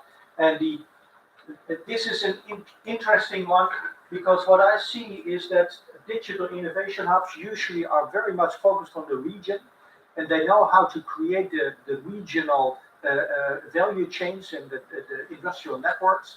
But to get it to the pan-European level, interesting also SMEs from other regions in Europe to participate in the European value chain. That's something that individual innovation hubs cannot do. And of course, Europe would benefit from that. So this is an overview of why you would engage in pan-European collaboration. So I'm very happy to see that that you included this slide also in your mission document. I can tell you that one of the things I always hear if I give presentations is we're so confused by who or what is what. Because they're talking about this and they're talking about that, and we don't know anything. What is a digital innovation? How it's related? So we included this slide to show you that at this moment there are 4 animals in the zoo. There's a 5th one coming, the European Digital Innovation Hubs. So in 2012, it was all about technology infrastructures. So competence centers are about technology infrastructures. Those technology infrastructures offered access to technology and access to technological expertise. Sure, there were some other things connected to it, but that was what it was about. What you saw was that those technological infrastructures, and I'm afraid that in the new member states, but you might confirm that there's a lot of money going into those infrastructures again. But it is not about infrastructure. It is about creating business. And the Digital Innovation Hub, we coined that idea coming from a study with the DG Grow, that without any business orientation, so creating actual business within SMEs and not the business for the infrastructures, it's a waste of money. So we said that you need something additionally to that, and that's connecting two mindsets. It's the mindset of the technical engineer, and it's the mindset of the business developer. And that's what this is about. What we now see in many regions emerging is regional digital innovation hub networks. So in the Netherlands, there's in the province of Southern Holland, there's 9 field labs. And then there's one now overlapping regional digital innovation hub network. And we are exploring how you could do that. I'll later on give you some slides about that. But what you see is some digital innovation hubs included with some competence centers, and there's an overarching coordinating mechanism trying to connect those different entities. And there's, of course, the Pan-European network. And the Pan-European network is about connecting the different digital innovation hubs interregionally and to make use of them, looking at the previous slide. So, the new animal on the block could be seen here. What I also always find a little bit disturbing, and yeah, I'm here not representing the Commission, I'm here representing the DNet. And what we see as the European Digital Innovation Hub, very often it's positioned as a special digital innovation hub. What we see is it might be better to connect it to the regional digital innovation hubs. In my view, the main function of a European digital innovation hub is to connect the European level. That's what it is about. Those animals can do that in a much better way than those. And that has to do with capacities. Because if there are 10 people working on that, especially from the orchestrator point of view, then how many of them can be made free to initiate a pan-European collaboration? And that's not connection to one other region. No, it's connection to 281 other regions. TNO has tried, because we're part of this a bit, even bigger, because you can see us as orchestrators of many digital innovation hubs. If we want to collaborate with another region, it takes us 300,000 euros. So times 281, that's a lot of money. If you can connect all those different innovation hubs and to relieve those of the burden of creating the pan-European collaboration, but that's organized on this level and then connecting that to that, that might be economy of scale and much more efficient. So that's my my presentation of this. And here you can see how you can organize it. Here's the regional ones that are connected and the pan-European ones. Yeah. I love to have questions intermediate.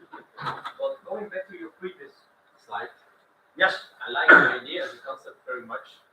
We live in Flanders where there is competition between because this slide works very much on trust.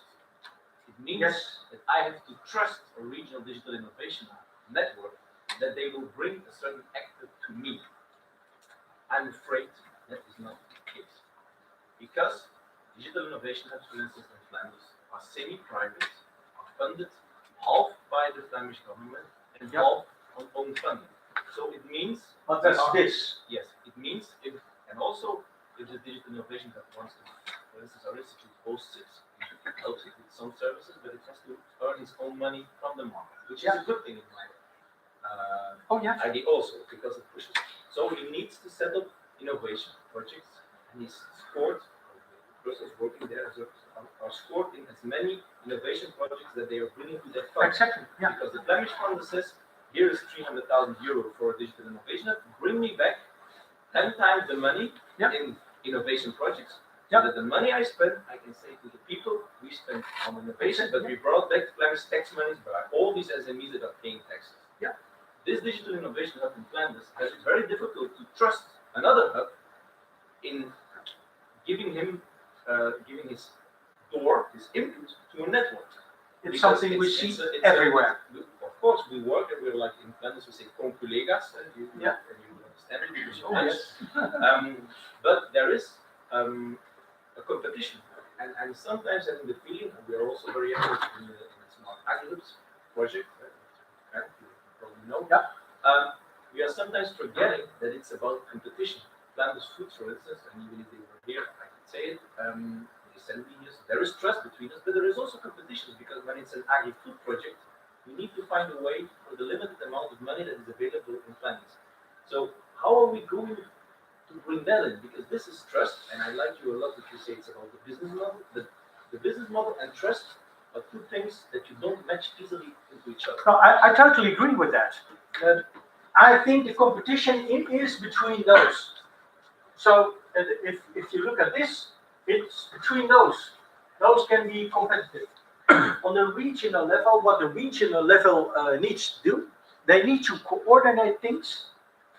So, and that's also about trust. So I don't think it's about just assigning a project and then it's done.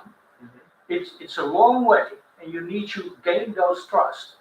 But you need to have a coordinating body to take away some of the pains of those underlying digital innovation hubs.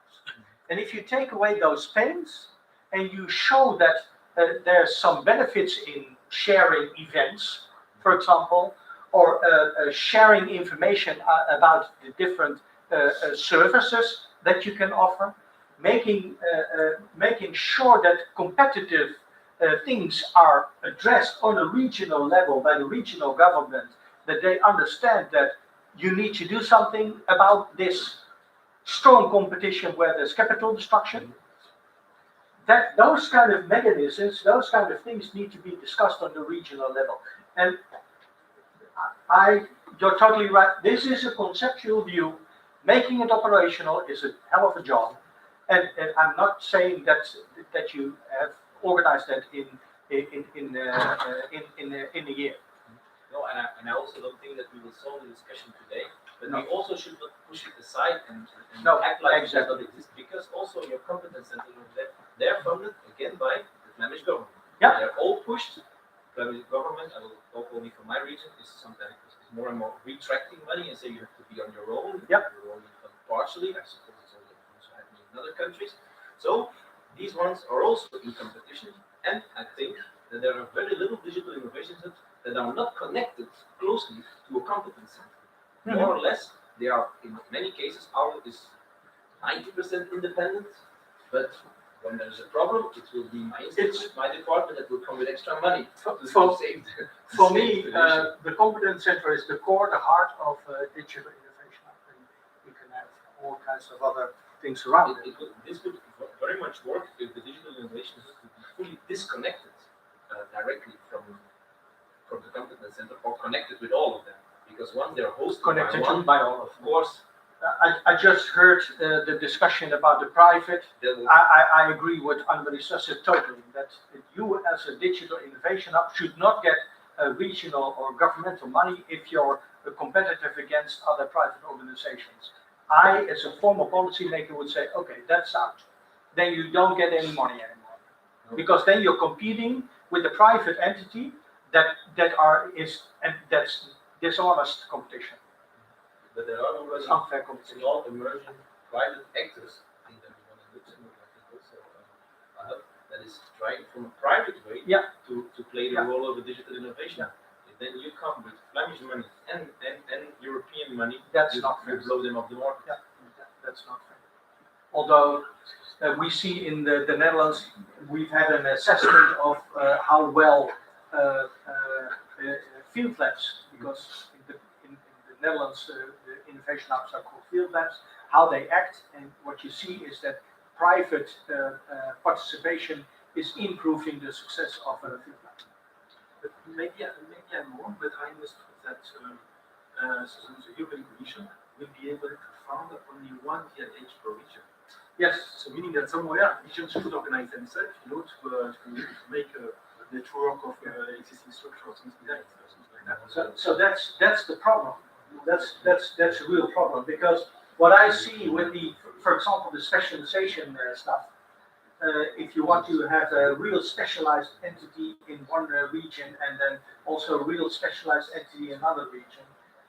So if one is on robotics and the other one is on IoT, do the people from the IoT have enough capacities to be the selling kind of in-between broker to the robotics in another area?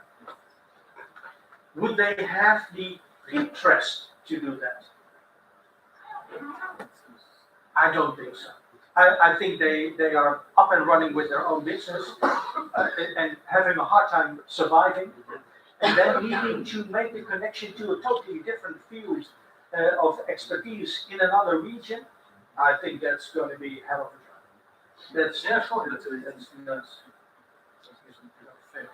But yes. I have a question. Do you see or do you know if there are already some regional digital innovation hubs around Europe? Oh yes, there are quite where some. There are quite good practice. There's one in on 3 years. How they are entering together. Yeah. Several digital innovation hubs, because in the Veneto region, which is not true, we have several digital innovation hubs in our territory. So thinking about the regional DIH network, we should be collaboration among. But on the one side, this is one level. This is one hand. On the other hand, there is this European digital innovation hub, which is basically, from what I understood previously, if you're not European digital innovation hub, then you cannot come into the Union. No, that's not the case. So it's never going to be the case that only a European Digital Innovation Hub can, for example, get money from Horizon 2020 or Horizon Europe. That's always competition. Yes, that's disconnected. That's disconnected. The European Digital Innovation Hubs will get money from the DEP. I think it's about 500,000 euros or whatever. But it's quite a bit of money to establish a European Digital Innovation Hub. But aside from that, there's all the other different mechanisms, and there's no distinction between that normal innovation hub, competence center, even other entities. If I can, yeah. My name is Oliver. I work for Cirrus, equivalent of TNO. I believe that one of the biggest challenges of cooperation in Europe is the position of the Commission to define itself in terms of market, in terms of technology. Because if you see what China is doing, what Russia is doing compared to Europe, they have created themselves the tools to compete with technologies. And here, in terms of cooperation, we are trying to find solutions instead of solve problems. Oh, that's right. That's the biggest issue for me to forward to people in the Commission is if they can define the market in terms of technology, we will use these networks to find solutions on the technical issues instead of to fight for money. Yeah, I agree. I think, but that also goes to the business model discussion. I think a lot of the digital innovation hubs are just trying to find money. But not really addressing the real problems. And so, for me, always, this is just a very simple, very minor detail. I'm from TNO. Where's the TNO logo? There's no TNO logo there. But that's by purpose, because I don't think that the TNO logo, I think the TNO logo would distract the discussion. We are talking about issues here. If you like my view on those issues and you think I give something added value, solve your problems, you'll find me. And if I now give a presentation about I didn't do that, that would distract the whole discussion. This mechanism is often not used. If you see all those working group presentations, it's about presenting a project after project after project, and it's dead by presentation. And there's hardly any added value, and we need to change that setting. Talk about the problems and solutions. Yeah, I agree. I'm Derek Beach from IoT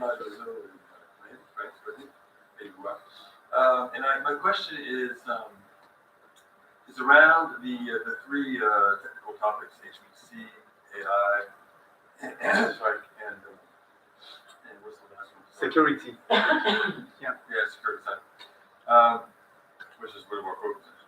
And my question is, if you're looking at the DIH, we're looking at Brittany, especially the DIH and the DIH. And we're looking at cyber, actually. And the question that we were asking is, if we're looking at just at cyber and presenting digitalization solutions to the SMEs of Brittany on cyber, which is a good thing, but are we missing everything else? And I don't know, just how are people working with that and trying to find a theme, but at the same time, also trying to help the things that are outside of that theme that could be very useful as well. Yeah, I think you need to ask the public for the answer. And what I see is that if you look at the Digital Innovation Hub, it should, on a specific topic, that can be security, it should be including the entire innovation ecosystem that are connected to that issue of a technology problem kind of thing, which is security, but connected in a more integral way. I think what is very often missing is an idea about the innovation relay game. The innovation is not about technological development or technologies. It's about a relay game from a new invention kind of idea to prototyping, to scale up, to actual expansion of the market. And it's creating markets with the technology. So that relay game is an interactive, multidisciplinary thing. So if you look at that security, you need to not only have the security technologies there, but also the adjacent complementary technologies. You need to build the network here to be able to support the SMEs, the industry with solutions. Yeah, I guess my question is also kind of companies kind of take shortcuts, and especially when communication is launched.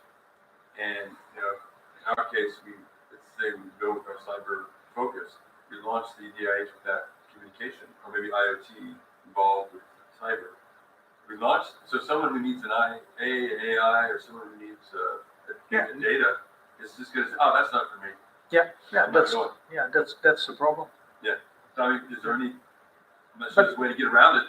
But you need to look at it from the perspective of the business. It's just like what your previous speaker said. It's creating solutions for problems. So that needs to be addressed. That needs to be the core business of the Digital Innovation Hubs. Because I want to finish my presentation. Just one thing.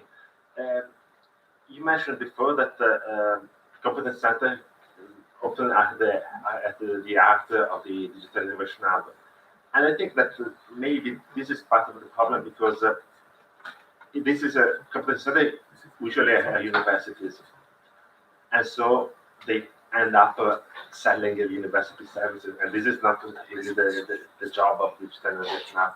So what we did, for example, was use a different approach because we started from an innovation agency and focusing on Brokerage. And Brokerage, I don't know if there will be developed tools to support this and to support the access to private knowledge, especially because So the innovation hubs are about connecting mindsets of different people. So the people I know from experience, I'm a chemical engineer by training, and I entered into the fields of economics a little bit afterwards. What you see is that the technology engineers do not understand the economics. And what you want to do within the digital innovation hub is to bring those mindsets together. And that's why it's a competence center where there's a lot of other activities on it. I want to go because otherwise I'm going to be cut off. And it's a few other things also to say, which are interesting. So if you look at the difference between a digital innovation hub and a regional innovation hub network, or whatever you might call them, these are if you've got in a region one single digital innovation hub, it is about the competence center stuff with aside to that, the more ecosystem and business orientation kind of services. I always define the digital innovation hub by what they do, what they actually do. That's, for me, it's the most easy way to convey that message. If there's a regional digital innovation hub network in that region that connects different innovation hubs, you can see that, well, the competence center is still there, that's taking care of that, but the regional innovation hub network, that can deal with the ecosystem development as well as some of the business development. And that's something that also my colleague from Flanders, that's, I think, what you want to organize. And then you can see that there's a subtraction of some kind of services from the digital innovation hubs that will be allowed to focus a little bit more on specific things, where the overarching umbrella kind of organization addresses other things. And if you talk about these responsibilities, then it should work. And because this is an important one here also, because of an economy of scale, you can enter into pan-European collaboration. That's an important one. The pan-European network has a lot of them, I can tell you. So what is that about? Well, in another project, and this is the AIoT network, because you could see that that's a pan-European network, focusing on totally different things, different activities. Usually, innovation actions aren't even talking about those digital innovation hub services, but that's stupid, because that's what their members do. It's not what the network does. So looking at you as the AIoT, these are the services that you can offer. So it's about enabling the members to provide their efficient digital innovation hub kind of services.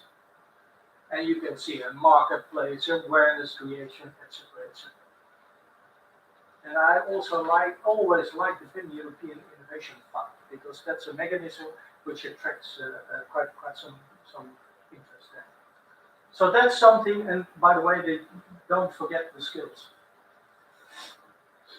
So looking at the community, a lot of entities are there.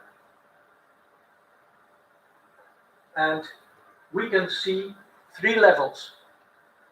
So the industry, that's what we're doing it for. That industry is serviced by the competence centers and the innovation hubs. They service the industry.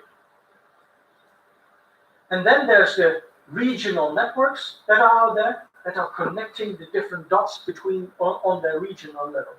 And then there's a member state level, where there's some national platforms there that are connecting those regional entities. And then there's a European level, where the innovation actions are there, and those are connecting directly to the digital innovation hubs and competence centers. By the way, especially competence centers. That's what they do. And then we've got the DNet, the CSAs, the IFMS, and the DNet, which is connecting the CSAs.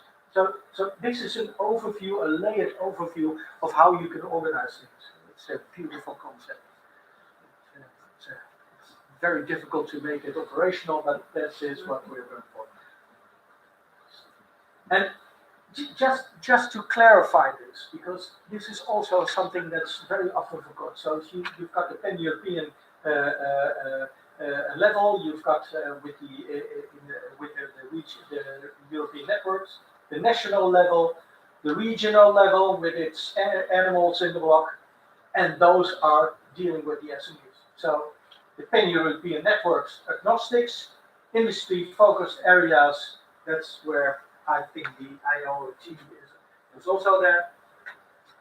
Industry area collaborations. These are the missions they have.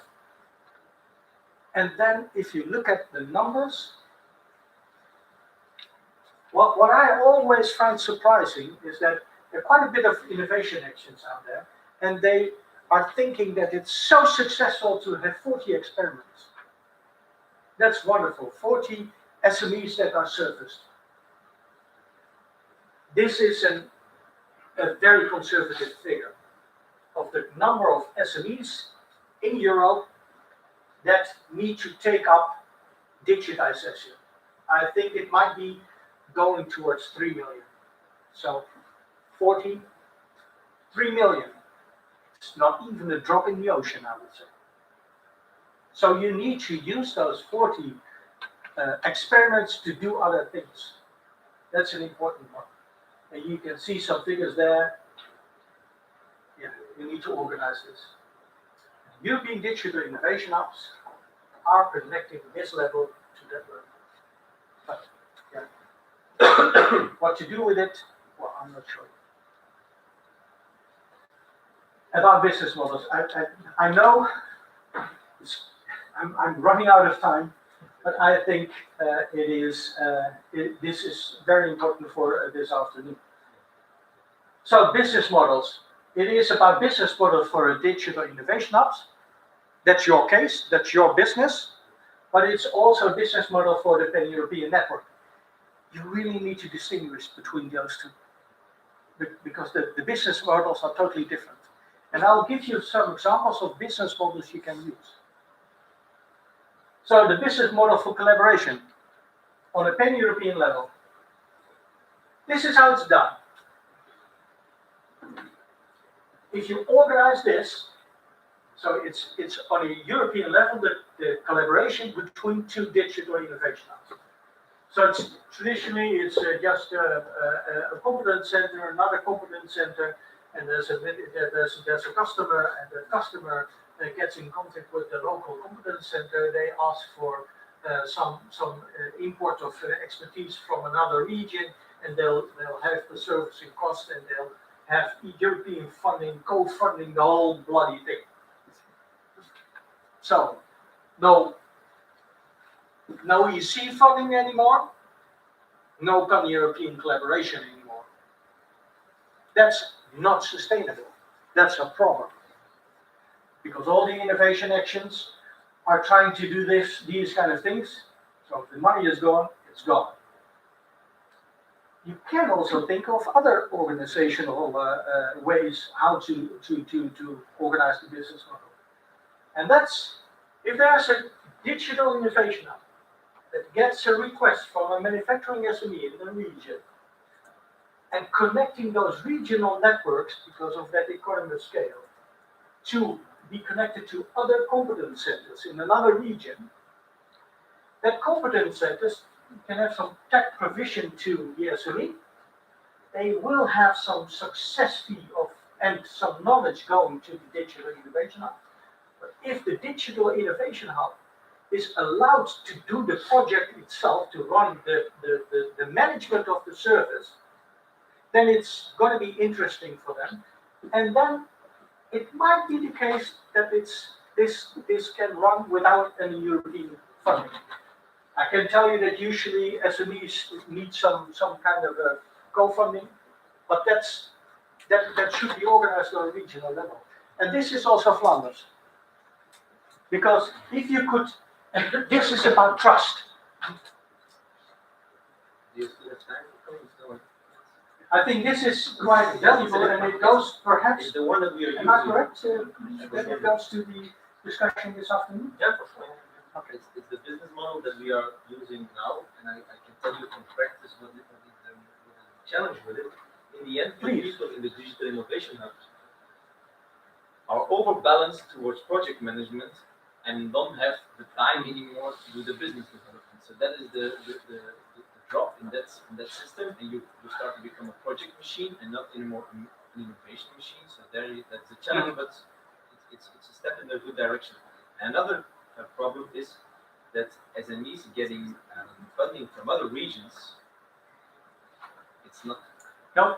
And that also means that you should go to a whole other European level, and that a regional funding agency would accept that they could benefit their region by bringing in competence from another region, and then you're making your smart specialization strategy where everybody wants to be the best in everything. So I'm also part of the Bowie project, and the Bowie project will explore these mechanisms, because there's Article 20 of the ERDF that allows a country to buy in services from another country.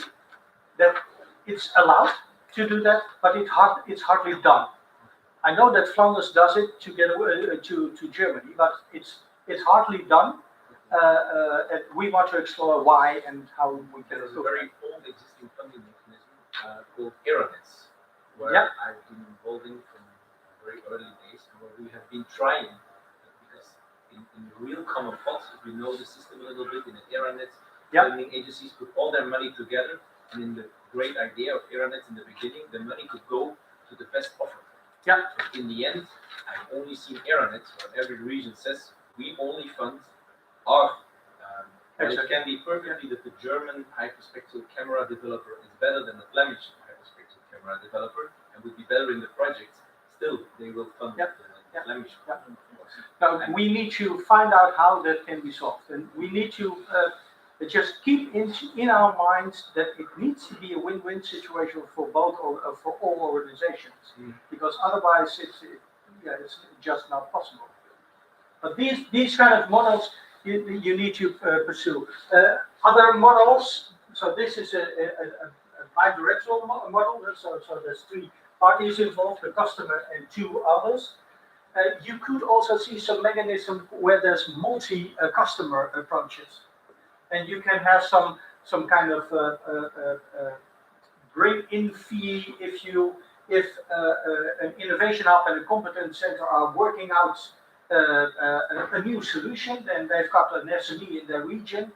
If they can also attract SMEs from other regions for the same kind of purposes, a cluster-oriented approach could be there, and that can increase the amount of money for that project.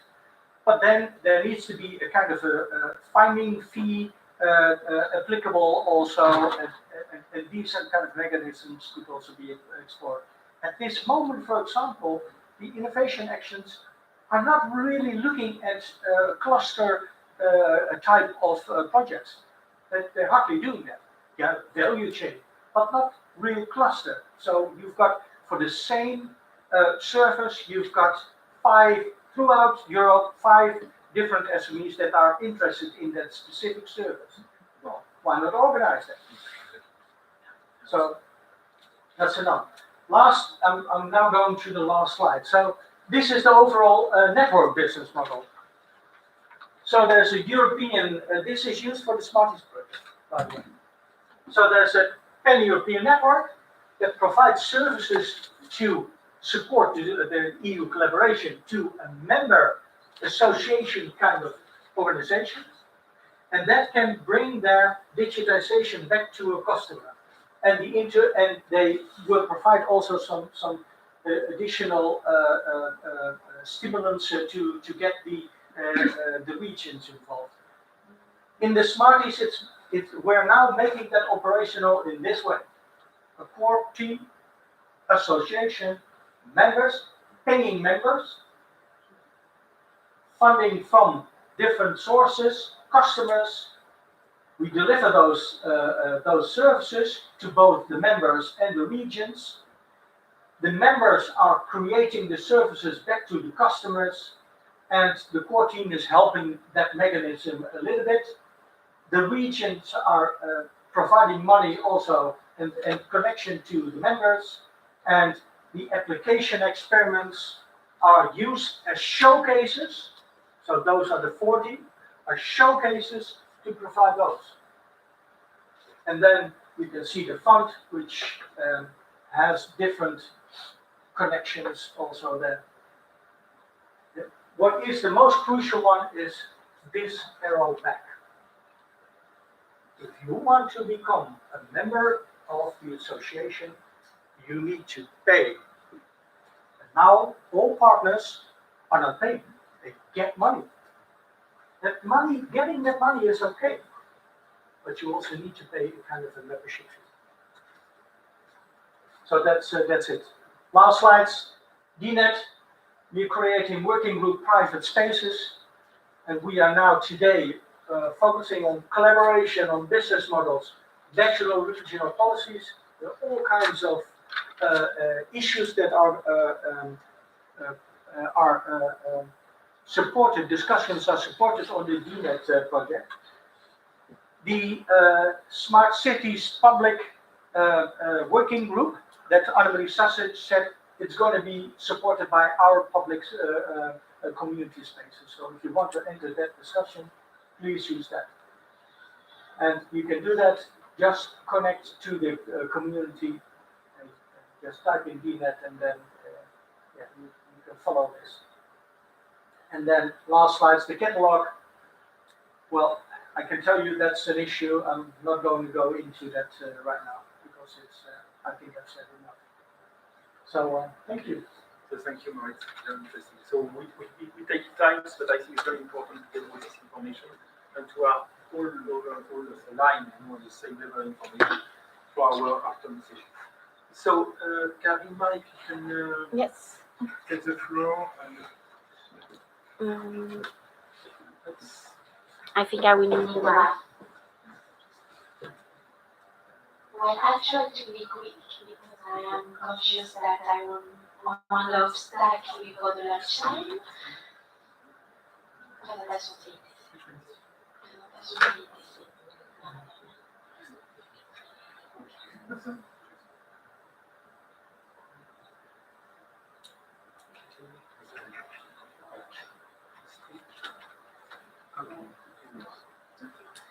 So, on that presentation today, we just wanted to explain how we are working and how we found it needed us to get involved on the DIH,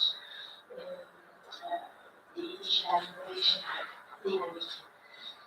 So, the CITC is a merchant, so we are a non-profit organization founded in 1999 by Mr. Rabi, our actual director. So we are an expertise center. We were talking about competence center on the DIH. So basically we get founded as an expertise center for contactless technologies, IoT, data, and security. So we are more cluster on Internet of Things, and our main mission is to create synergy between research companies, bodies, public bodies, and as you can see on the right side, we are currently more than 100 members, and as you can see, it's really very good to have institutions, university, CME, small companies, big groups like Orange, CIC. We are also member of the French Tech Label, NFC Forum, IoT Alliance, and certified by AFNOR.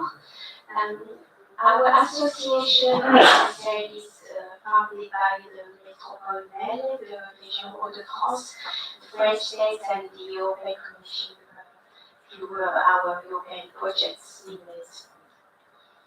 So the main objectives are the services of the economic development. So as you can see on that slide, the idea is to put economic development and employment at the service of the territorial excellence through European and structural projects, and also offer service to companies. And that is the reason why I was saying that we are involved with the DIH since the beginning, have created. The CITC ecosystem, so we put several aspects together, like the research, the demonstration, and the technology platforms at the service of the companies, and this creates innovation transfer, also training and incubation to the companies.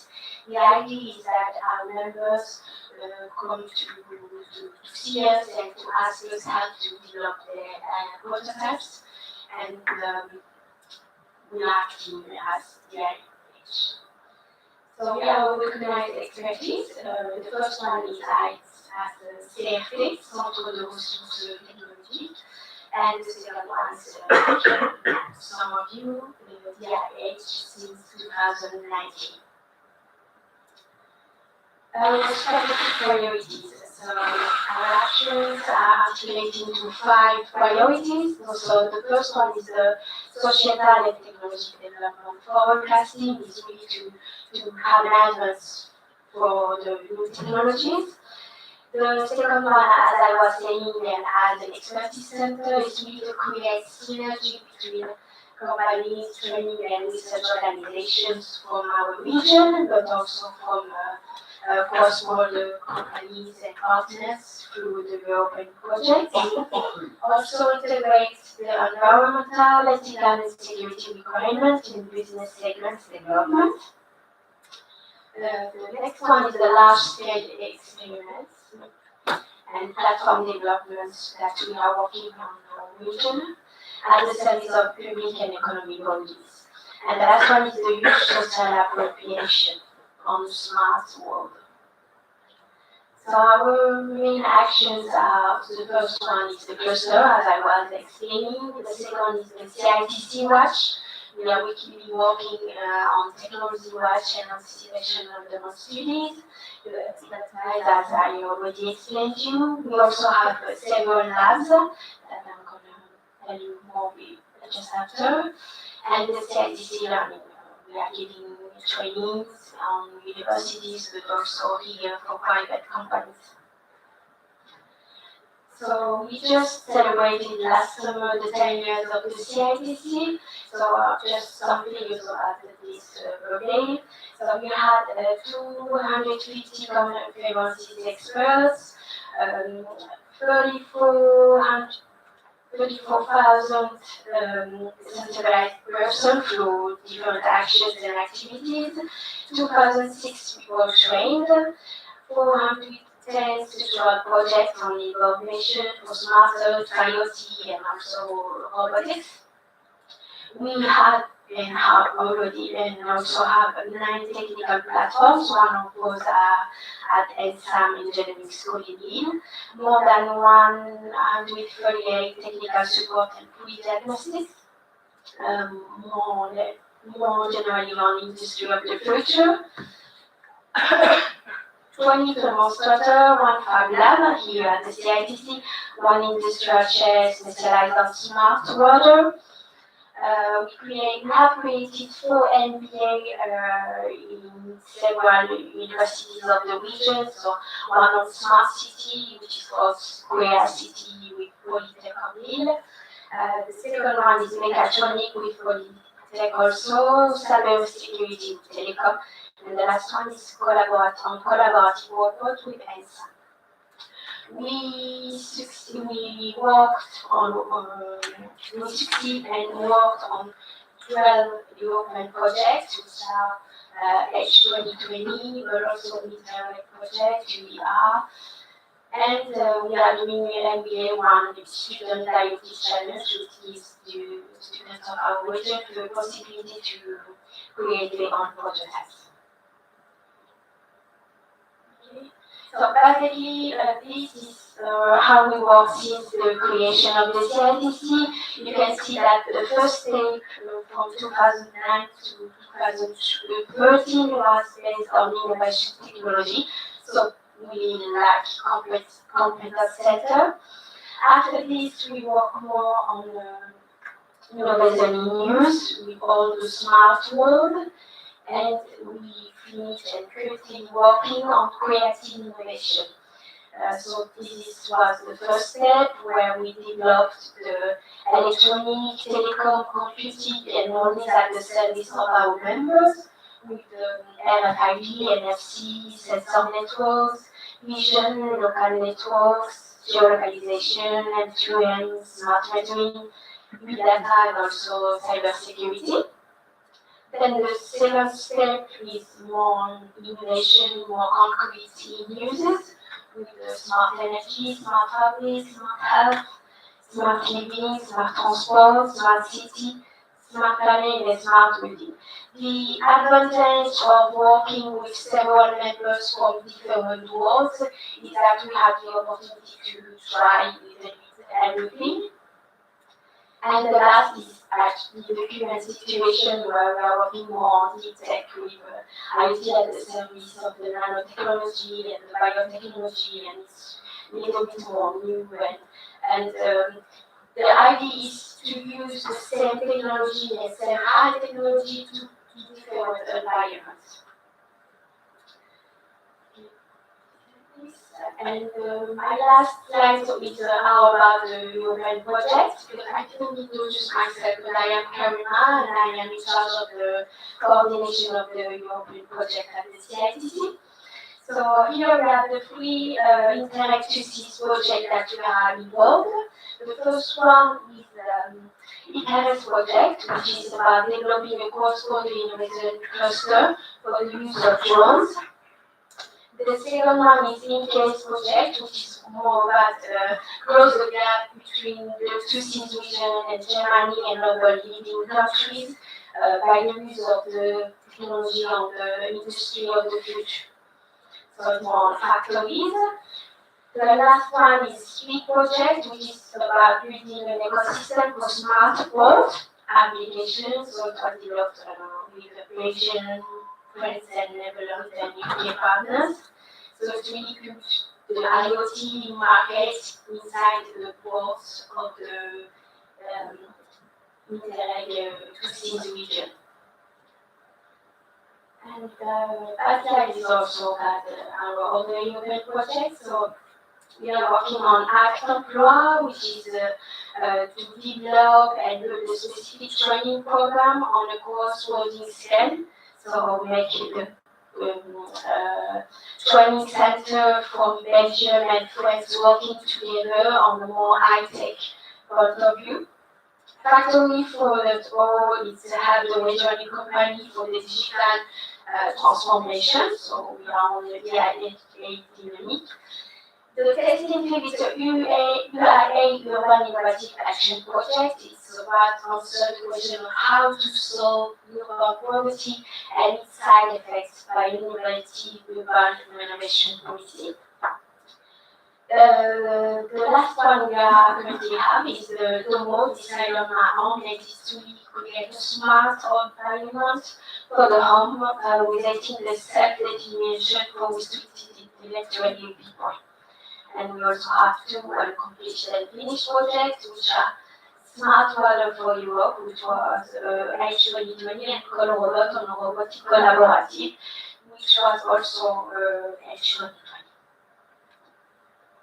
And for to finish, so we have been organized a digital innovation hub for all those actions I previously mentioned, and how we are getting the local territories involved on the new technologies. Voilà. Do you have any questions? I need the microphone now, I think. I think so, yeah. Yes. For the explanation for this action. Thank you very much. Okay, so we are still late, but I still I just come to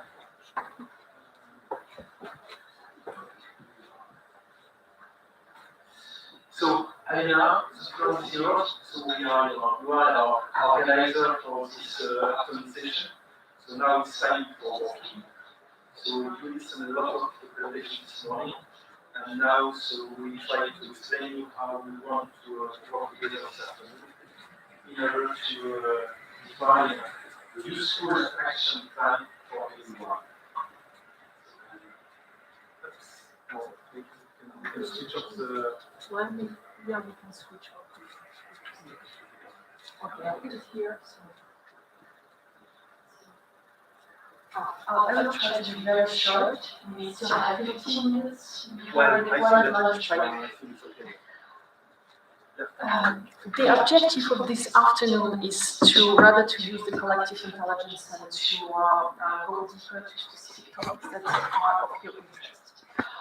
For that, what we propose is first to identify all together on what topics you'd like to work. So basically, I see that we could organize 5 groups, 5 or even 6 groups. So we will need to identify 5 or 6 topics for the afternoon group sessions. So for that, I will ask you to do the following, and then after that, you can quickly run to lunch. So you'll take 3 posters of 3 different colors. Here you put one poster where you will identify a priority topic for your DIH, which was mentioned in the paper, in the white paper. So that could be a service that maybe you feel that you need to discuss with other colleagues about how maybe to deliver this service. That could be a challenge for your DIH. That could be any other issue that you would really like to go in depth today. The second post-it, in the second post-it you will describe an additional, also very important topic for your DIH that was not covered in the paper. So during today's presentation, for example, we've heard a lot of topics, items, issues, for example, related to business models. I've also heard about cross-regional collaboration, about, well, any other issues. So will let you put the most important you think, which is not still covered in the paper.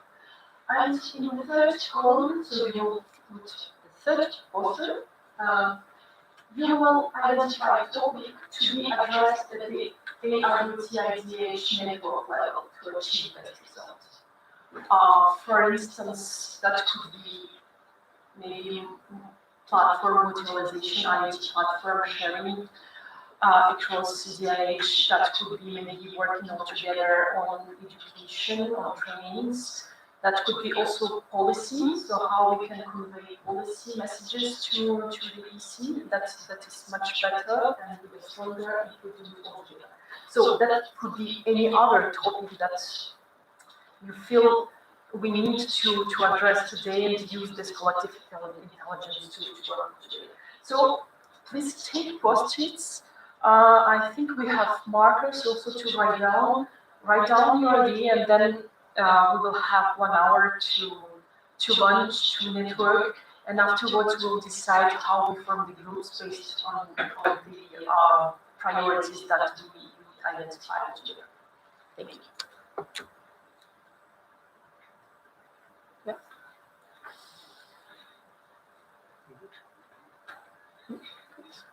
I don't know how to switch it off. Already switched. Okay. So, maybe this one. Yeah, this one. So, How do you want to proceed? so I will just give post-its. I'll let post-its circulate. So please share post-its. Not for me. Yeah, but you don't want to participate. I want to participate in the workshop. Not want to. Is it so that this is number 3, this is green? Well, actually, the color does not matter. I will just put.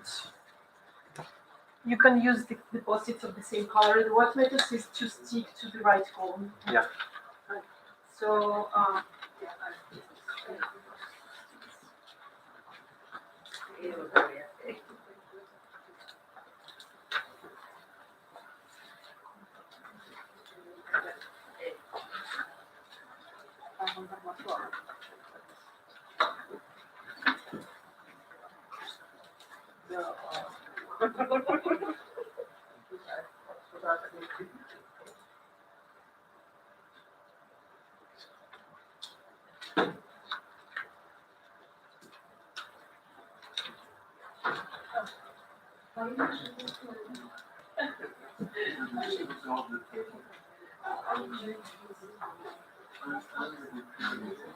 Le paper, c'est celui-là?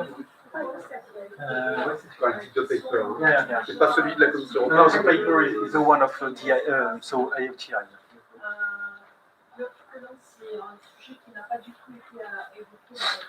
So priority topic for your DIH mentioned the paper. Additional important topics for the DIH is not covered in the paper yet, and topics to be addressed at the network level. Please just to remind. One idea should be great for each of you. At least. There was a slide where you had all the topics covered in the paper. Do you want to put that on the screen? Ah, okay. So,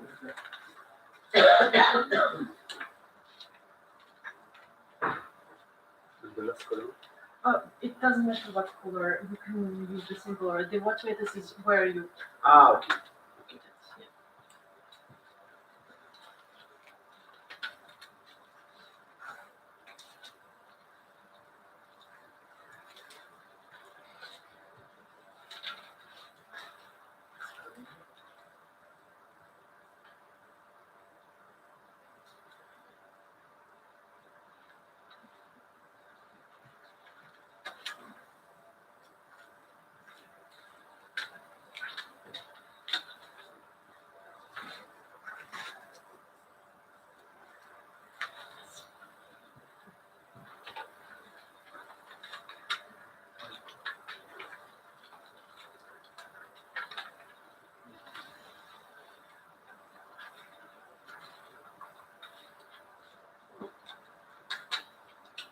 very easy to explain. Just to take those convention. I don't know if you remember, but there are all these topics which should be covered by DIH.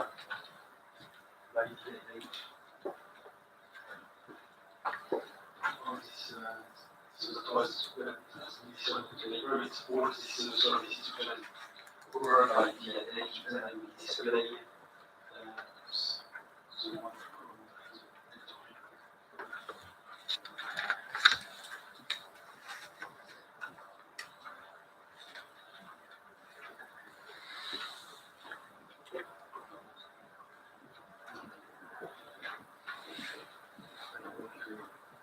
Can you read it?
Ah, bon, ça colle bien, parce que sinon, c'est comme ça.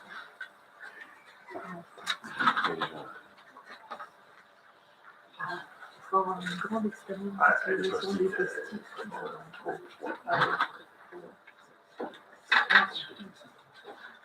Merci.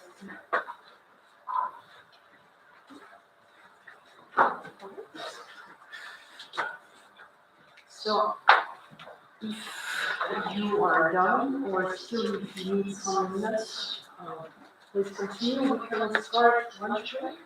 And with Pierre, we will just try to cluster the responses, and after lunch break, we will review all together the topics and see how we get on the selected topics. Enjoy your lunch. Okay, so lunch, I think it's back into the room. Yeah. So help yourself, and so let's work and wait. So it's time for discussion as well.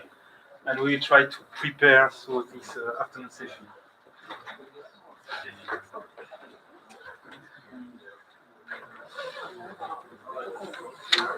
On va bouger des post-it.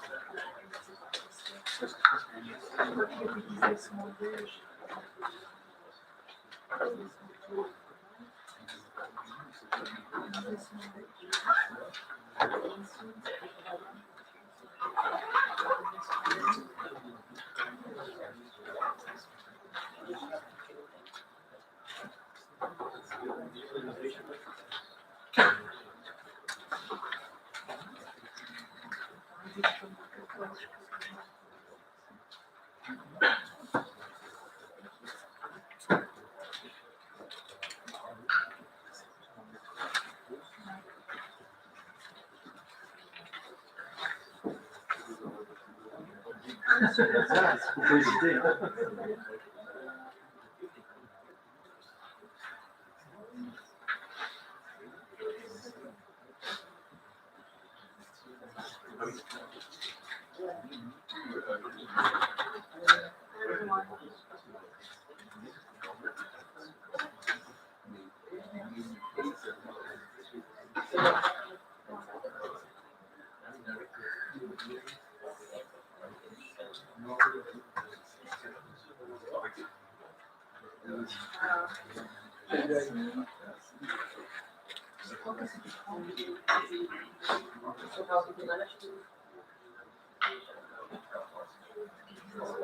We tell them we can give you help.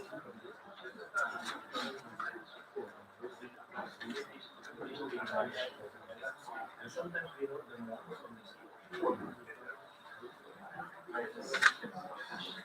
then they pay us. That's the other way around. You first need to show them something for free.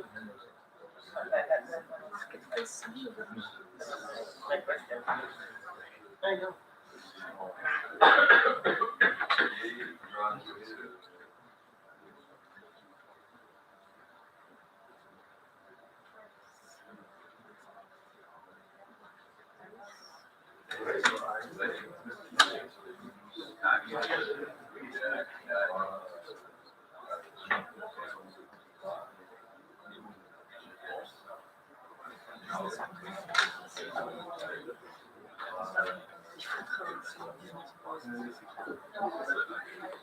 Déjà, on a une présentation.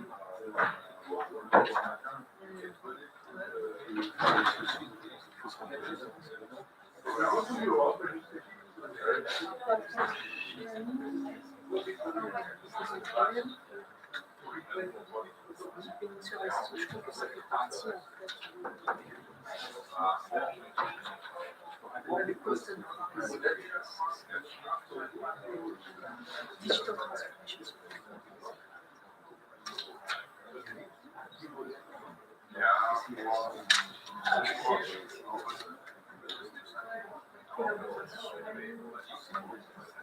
Le standard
C'est ici le marketplace. Donc, c'est pour toi, c'est la même chose. Là, je pense que c'est plateforme sharing. Mais plateforme sharing, et aussi shared infrastructure, c'est quoi?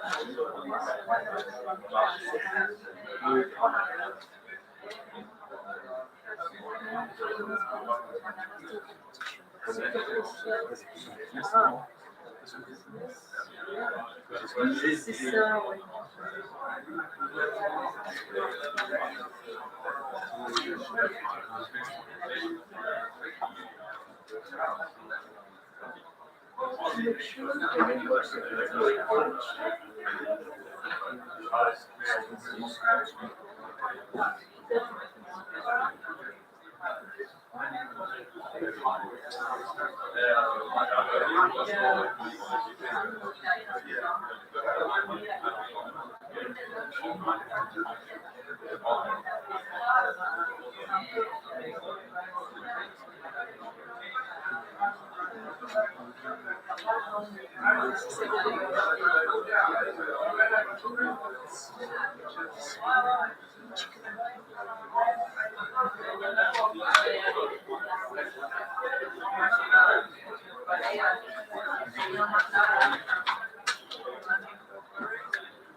Et ça, c'est peut-être les plateformes. Et ça, c'est peut-être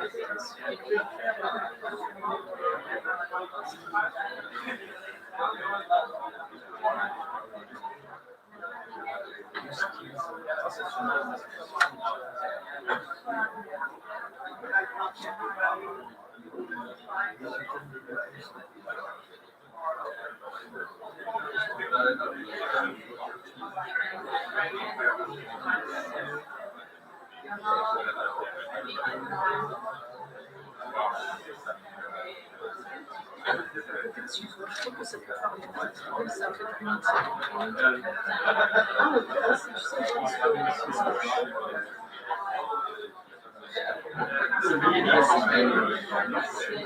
ça fait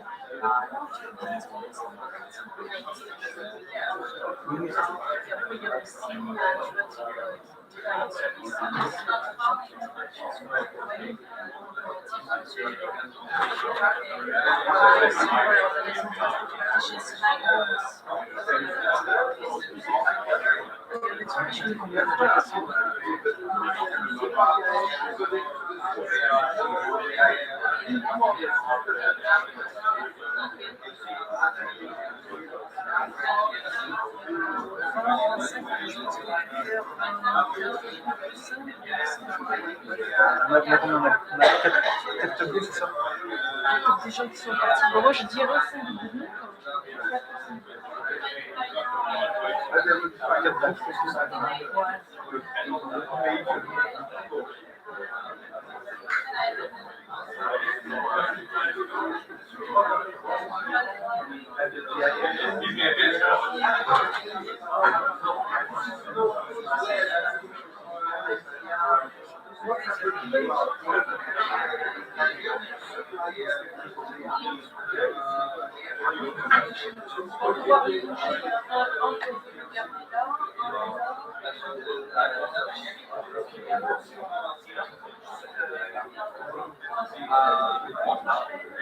C'est quatre. On a quel sujet là qui. Donc oui, donc là, il y aura aussi infrastructure. Brokerage business.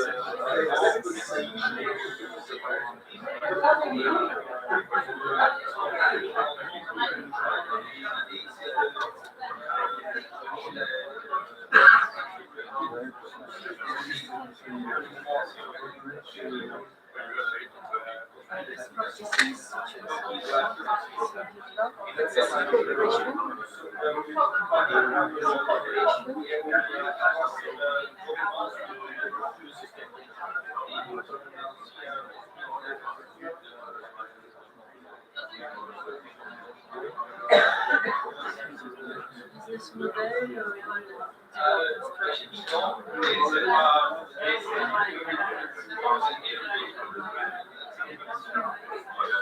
Après, le truc, c'est que vous travaillez sur business model différents, sur business model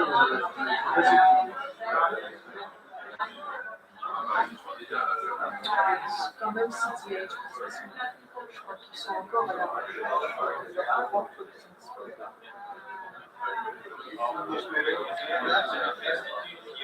Parce qu'il faut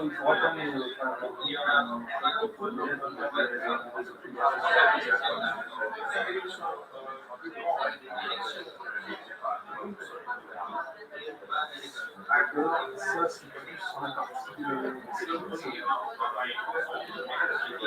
compétences.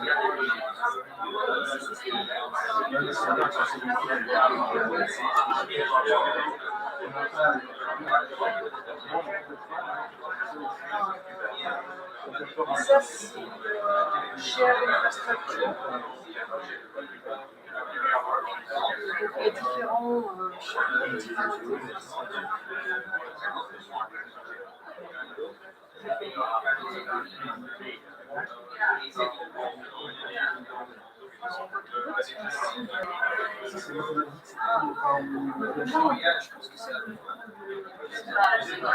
parce qu'ici, tu vas peut-être me faire je sais pas. Je pense que le moment que tu faisais sur ce que c'est moi les et comment c'est partagé finalement. Donc, je pense que c'est le moment.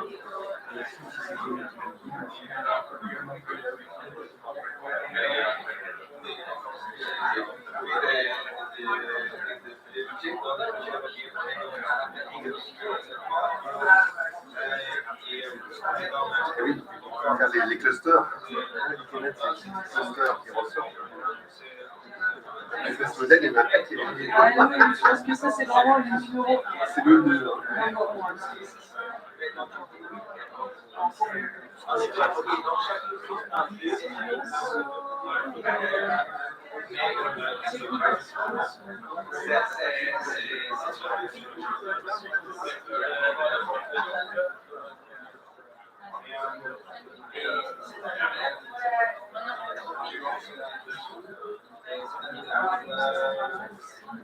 Après, chez structure, pour moi, c'est quand même plein de références.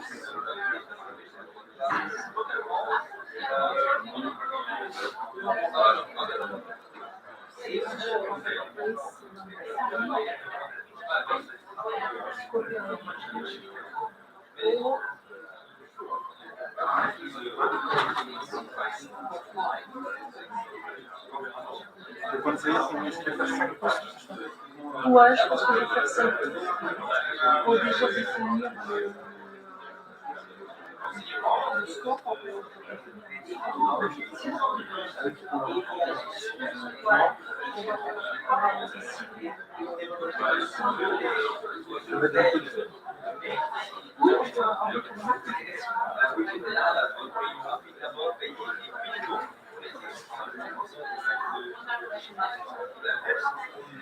C'est vrai, finalement, tu vois, on n'aurait peut-être pas pensé, mais c'est sorti, il a eu son commande.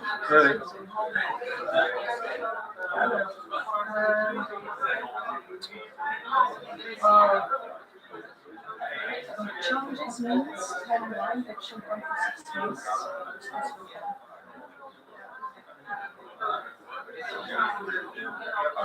Donc là, ici, on va mettre title.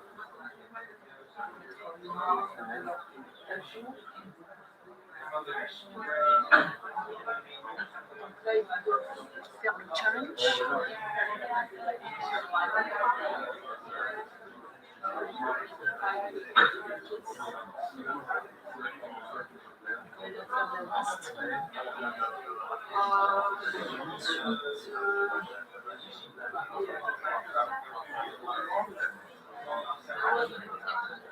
Là, je mettrai, tu vois.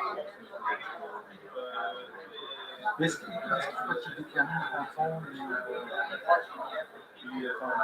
wikiless, Ouais, c'est ça, challenger sur peut-être. Toi, challenge. Parce qu'il va identifier tous les Et problèmes. voilà, exactement. Problèmes, c'est là.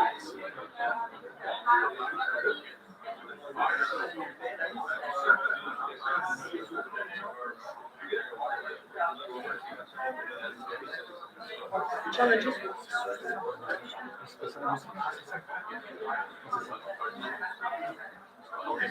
Challenge,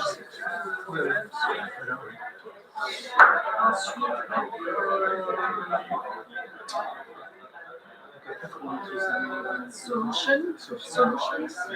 Ici, on va peut-être voir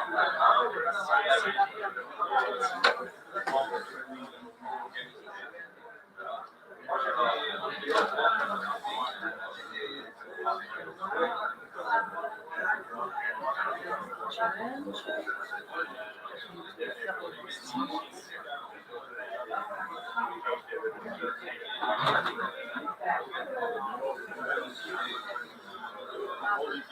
Ici, on va faire la colonne.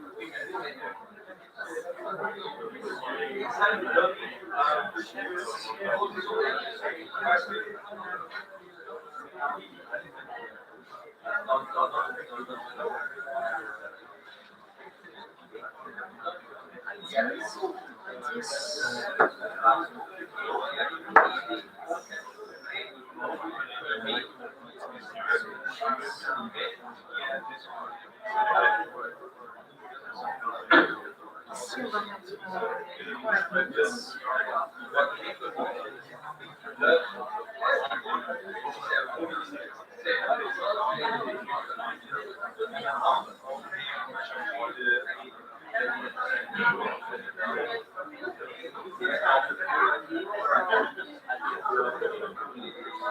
ça va être action plan.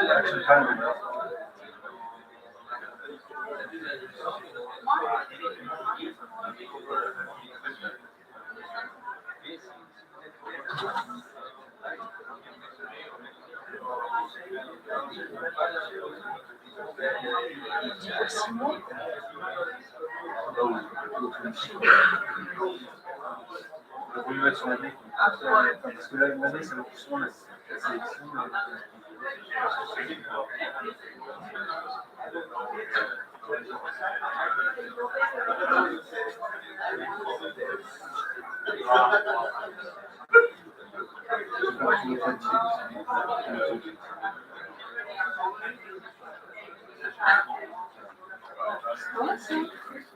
Ils vont brainstormer et puis ils vont voir les solutions s'ils ont besoin de.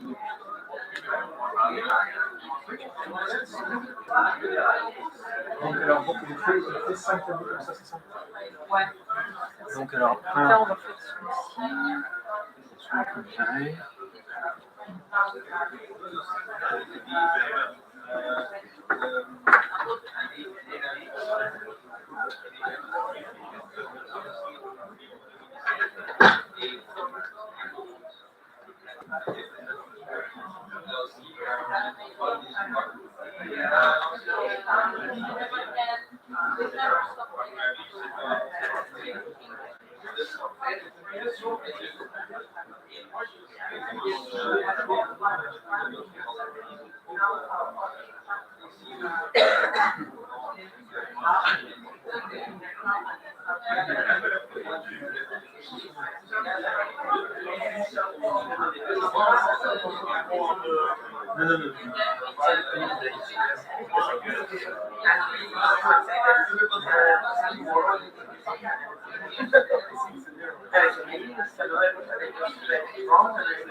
There's only one day.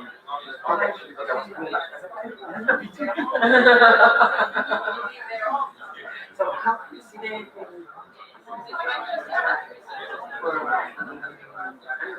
this workshop in February for Yes, it's what the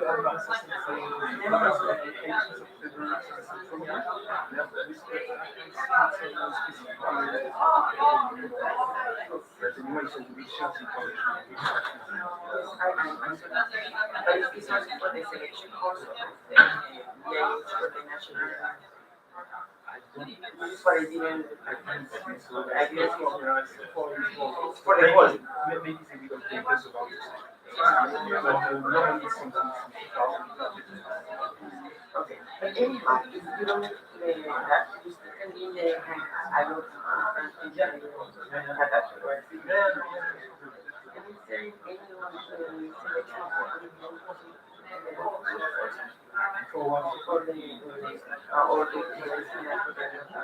Yes, so as of DIH or not? so I just trying to support and try to set up the network. Okay, yeah, I know.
Yes,